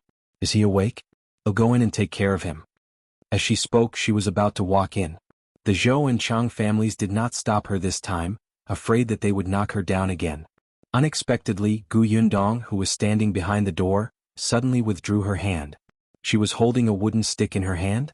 She raised the wooden stick and pressed it against Hong Xiaoni's stomach. Stop. Hong Xiaoni, she looked up in shock. Yundong, why won't you let me in? Your uncle needs me. He'll definitely want to see me when he wakes up. No, my uncle doesn't want to see you at all. You're too ugly. I am ugly? Hong Xiaoni screamed and reached out to touch her face. How was she ugly? Oh. The other people present looked at each other. Although Hong Xiaoni was not as good-looking as Miss Gu, she was still considered a village belle in Great Rock Village. It was just that she was a little weak and it was not easy to have children. Unexpectedly, Gu Yundong nodded firmly. Yes, you're too ugly. Your heart is dirty. Aren't you ugly? Hong Xiaoni's hand froze. She raised her head and laughed dryly. Yundong, do you have some misunderstanding about me? Did Chang Yaya say something? Let me tell you, she's lying. She wants to sow discord between us. I'm your aunt. Your uncle and I fled all the way here because we went through thick and thin together. I can't bear to part with him and he can't bear to part with me. We're a very loving couple. Gu Yundong sneered. A loving couple? What do you mean by loving? Did you ask your eldest uncle to bring people to beat him up and throw him into the cold ancestral hall? Or did you mean that he was locked up and starved for 2 days, but you didn't even visit him? Or did you not even stop him when he was about to be burned to death by the 2 patriarchs? Hong Xiaoni felt like she was being questioned and could not breathe. She could only continue to laugh dryly. I misunderstood that Xiaoxi did something to let me down. I understand now and know that he was wronged. It was Chang Yaya who seduced him. Gu Yundong nodded. Misunderstanding? What about before the misunderstanding? Look at you, then look at my uncle. One has been raised to be fair and tender, and the other is emaciated and weathered. One has warm and tidy clothes, and the other has thin clothes and has patches all over his body. One has been working all day, and the other has nothing to do every day and doesn't even wash her clothes. Is this called a loving couple? You're clearly using my uncle as a slave. Hong Xiaoni's face turned pale, especially when she saw the meaningful gazes of the villagers standing beside her. However, she still stood where she was and explained softly, I was sick. The doctor said that I can't do heavy work and can only recuperate. If you find any errors, ads pop up, ads redirect, broken links, non-standard content, etc. Please let us know reports so we can fix it as soon as possible. Chapter 11:21. Ill beat him to death. Are you sick? What illness is so strange? Yundong retracted the stick. It just so happens that I'm a doctor. I'll take your pulse and see if I can completely heal you. Hong Xiaoni didn't dare to let her take her pulse. She immediately took 2 steps back. No, there's no need. I'm fine. It's really timely. Do you think he'll believe you? Do you think I'm a fool? Yundong pressed closer. I don't think you're sick. You're simply sneaky, lazy, and scheming. Aren't you just bullying my uncle because he doesn't have any relatives by his side? You're really good. You've ruined him for 2 years and still dare to come to my door. Do you really think I don't have a temper? I'll return the debt to you on behalf of my uncle now. Slap. Yundong slapped her across the face. The more she spoke, the angrier she became. This woman was simply despicable. In particular, she had previously heard about the cause of Father Hong's death. Father Hong had injured his leg on the way to escape. When he encountered refugees who were fighting, he could not escape at all. However, Xiaoxi happened to fall to the ground as well. Seeing a knife slashing over, Father Hong flipped over and pressed down on Xiaoxi to block it for him. However, even if Father Hong didn't save Xiaoxi, he wouldn't be able to escape and would still die. Father Hong didn't sacrifice himself to save Xiaoxi. He found a way out for his daughter before he died. However, Yundong had to admit that it was a fact that he had saved Xiaoxi. If he had not blocked the sword and given Xiaoxi a chance to escape, Xiaoxi would have been severely injured even if he survived. Therefore, Father Hong asked him to take good care of his daughter. He agreed and did it, but it was enough. The debt that Xiaoxi owed Father Hong had been repaid ever since he sent Hong Xiaoni safely to Great Rock Village and took care of her for so long, giving her a stable life. And Hong Xiaoni had set him up and tried to kill him. She owed Xiaoxi. Yundong's slap was to collect debts for his uncle. But Hong Xiaoni was stunned and so were the others. The Zhou clansmen wanted to stop him, but Yundong suddenly hit a vat under the courtyard wall with the stick in her hand. With a clatter, everyone was so frightened that they did not dare to move. Yundong's cold gaze swept across them one by one. Whoever dares to come up, I'll beat him to death. Everyone gulped. This little girl was too savage. Hong Xiaoni also swallowed her saliva and looked at her in horror. Her voice was stuttering. No matter what, I'm still your aunt. Aren't you unfilial? Aren't you afraid of ruining your reputation? Pa. Unexpectedly, Yundong slapped her again. Not anymore. My uncle has already divorced you. Hong Xiaoni's cheeks were red, and her eyes were filled with hatred. How dare she? How dare she hit her again and again in front of everyone? This was Great Rock Village. However, this hatred disappeared in an instant. Because she saw Xiaoxi come out. Xiaoxi came out when he heard the commotion outside, but when he came out he was holding a shoe. Hong Xiaoni recognized these shoes. It was one of Xiaoxi's only pair of shoes. Why did he take out Xiaoxi's shoes? Was he trying to say that she was just a broken shoe? Just as she thought this, Xiaoxi handed the shoe in his hand to Yundong. Didn't you use the sole of your shoe to slap people in the past? Why did you use your hand today? Does it hurt? If you find any errors, ads pop up, ads redirect, broken links, non-standard content, etc. Please let us know reports so we can fix it as soon as possible. Chapter 11:22. These 2 people are abnormal. Yundong shook his hand. It really hurt. I was too angry for a moment. I didn't expect this woman to be so shameless to come knocking on our door after doing so many bad things. I didn't have time to go back and get my shoes. Xiaoxi said, It's fine. I brought it over for you. Use it. Come in later and I'll apply some ointment for you. Your palm is red. Okay. Yundong agreed and turned around. Hong Xiaoni looked at the 2 of them in horror. This was abnormal. These 2 were abnormal. They were simply crazy. She turned around and ran. She no longer cared about reconciling with Xiaoxi or seducing Xiaoxi. She only wanted to run far away. Otherwise she would lose her life. As soon as Hong Xiaoni ran away, Yundong could only say regretfully, she really can't take a beating. Then she went into the house with Xiaoxi. The people outside couldn't help but swallow their saliva in shock. Could he do that? This was the first time they had seen a junior hit an elder so confidently. On the other hand, the Chang family members said mockingly, "Hey, Hong Xiaoni seems to be from your Zhou family, right? You didn't even stop them when she was beaten up like this." A trace of frustration flashed across the faces of the Zhou villagers. They were all shocked just now. How could they dare to attack? That's their own business. It's not easy for us to interfere with a fight between aunt and niece. That's right. It's a woman's matter. How can we pull them apart as men? The few of them found an excuse and felt at ease. Moreover, strictly speaking, Hong Xiaoni was not from their clan. Gu Yundong and Gu Xiaoxi returned to the house and saw Gu Xiaoxi looking at her with a complicated expression. Gu Yundong raised her eyebrows. Did I do something wrong just now? No. Between Gu Yundong and Hong Xiaoni, he was definitely on his niece's side. I just feel depressed. He couldn't put his finger on it, but it felt like a dream. A few days ago, the two of them were still concerned about each other as a couple under the same roof. In just a few days they had become enemies. Gu Xiaoxi didn't have any feelings for Hong Xiaoni. He liked hard-working and kind-hearted girls. Hong Xiaoni was worlds apart from his ideal wife. It was a responsibility for him to work diligently to support her. Actually, to Gu Xiaoxi, who was only about 20 years old, this responsibility was like a mountain. It was very tiring for him to carry it on his shoulders. Now there was a feeling of relief. Yundong, you hit her. I'm afraid Chief Zhou will come later. Hitting Hong Xiaoni in front of so many people was equivalent to slapping Chief Zhou's face. How could he not be angry? Gu Yundong smiled. I just want them to come. Gu Xiaoxi was puzzled. Gu Yundong laid him down. Don't worry about what happens next. You're still sick. Lie down and have a good sleep. By the time you recover, things will probably be over. Gu Xiaoxi was even more confused, but he was indeed tired. With Yundong and his fiancée by his side, he was indeed much more at ease. Not long after he lay down, he fell asleep. Gu Yundong turned to look at Chang Yaya. You haven't had a good rest for 2 days. The room next door is empty. Go and sleep. Don't worry, we're here. Chang Yaya hesitated for a moment. Is there anything I can do to help? Not at the moment. I'll let you know if I need to. Okay. Only then did Chang Yaya return to her room to rest. As expected, not long after, Chief Zhou brought Zhou Jingui over aggressively.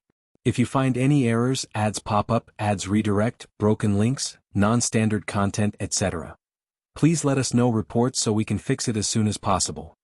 Chapter 11:23. Divorced in order not to disturb Gu Xiaoxi and Chang Yaya's rest.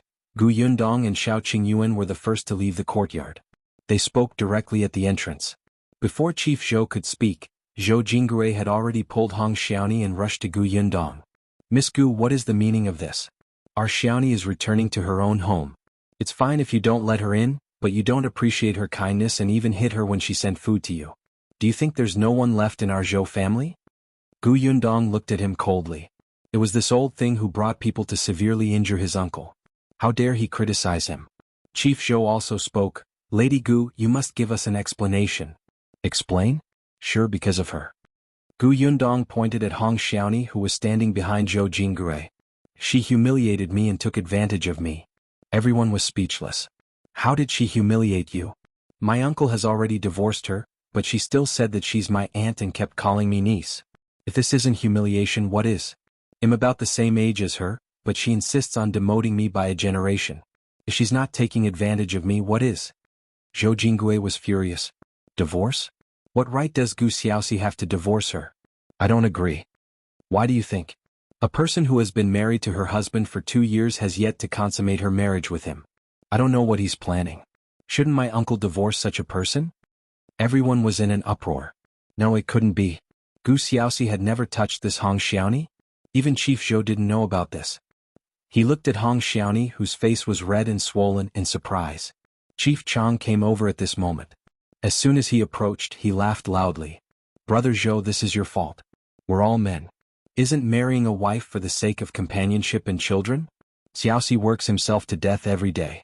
After doing the work in the field, he does the house chores and serves his wife like an ancestor. In the end, she actually doesn't let anyone touch her. If it were you, you would probably have chased such a wife home long ago, right? You can't possibly think that she's not wrong when it comes to your niece, right? Zhou Jingui gritted his teeth in anger. This old man had come at the right time. Hong Xiaoni didn't expect Gu Xiaoxi to tell her niece about this. Didn't he feel ashamed? She quickly defended herself. That's because I'm not in good health, so, if you're not in good health, then you've committed one of the 7 ailments.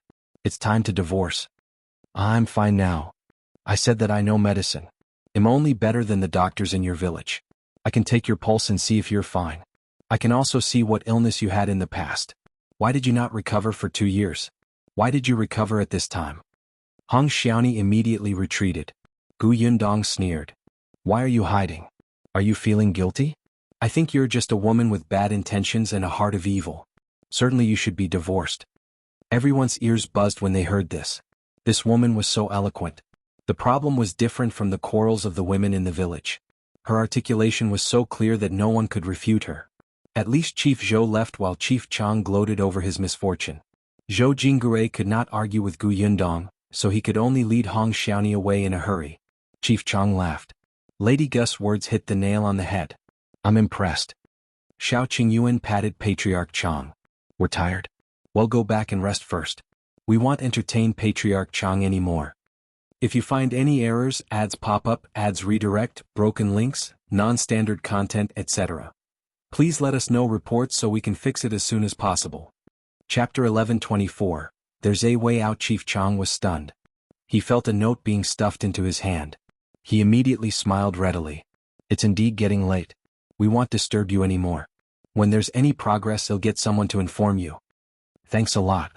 Xiao Qingyuan brought Gu Yundong back to the house. After closing the door, Gu Yundong said, Phew, I'm too tired. I used to think that this rule was especially unfair to women. Now, I actually find it satisfying to use this reason to divorce a woman like Hong Xiaoni. Xiao Qingyuan stood behind her and massaged her shoulders. The 7 divorce rule is just the source. If you really want to divorce your wife, you can find any excuse. If you don't want to divorce your wife, even if the 7 divorce rule is broken, he doesn't care. Gu Yundong nodded. In any case, there was no being divorced at her place. There was only peaceful divorce and widowhood. As she thought about it, she turned her head and gave Xiao Qingyuan a sinister look. The latter was speechless. Why did she feel a chill down her spine? He quickly changed the topic. After this commotion, the Zhou family should know that reconciliation with us is completely impossible. They will probably find other ways. I've already handed the note to Chief Chang. The rest is up to them. Patriarch Chang hurriedly returned to his house with the note. He immediately entered the house and unfolded the note. There were many words written on it with charcoal. The most important one was, get someone to follow Zhou Jingui and Hong Xiaoni from now on and find someone to guard the village entrance. Patriarch Chang rubbed his chin. Did this mean that Zhou Jingui and Hong Xiaoni were going to do something? No matter what he did, it seemed like the 2 of them were already on his side. The most important thing now was to suppress the Zhou family. Patriarch Chang quickly went out and gave a few instructions to a few smart people in the clan. These people quickly nodded and dispersed. 2 of them went to the vicinity of the Zhou family and watched the Zhou family's movements. At this moment in the Zhou family, Zhou Jingui could not help but slap Hong Xiaoni hard again, almost knocking out her teeth. Chief Zhou frowned. Alright, what's the use of hitting her now? Patriarch, what should we do now? Patriarch Zhou's expression was vicious. I'm afraid that the 2 people surnamed Xiao are unwilling to reconcile with us. We can only think of another way. He paused for a moment before saying, find young Master Qiu. But Xiao is an official. Although young Master Qiu has some influence in the county, is he willing to go against an official? Young Master Qiu only wanted to take in a concubine. Would he offend Xiao for Hong Xiaoni? That Xiao is an official, but we don't know how big he is. Who knows if he's just fooling people? At that time he had seen the fish talisman, but he didn't see the words carved on it clearly. Isn't young Master Qiu in contact with our county magistrate? Please ask him who this person is. If he's not a high-ranking official. Zhou Jingui asked in a low voice, what if he's a high-ranking official? It can't be that big. He doesn't even have a proper guard by his side. His wife is also Gu Xiaoxi's niece with no background. Zhou Jingui nodded repeatedly. Yes, uncle is right. They'll go to the county city tomorrow morning. You can stall for time here first. Don't let anyone notice. When you see young Master Qiu, tell him more about Xiaoni's hardships and humiliation. Yes.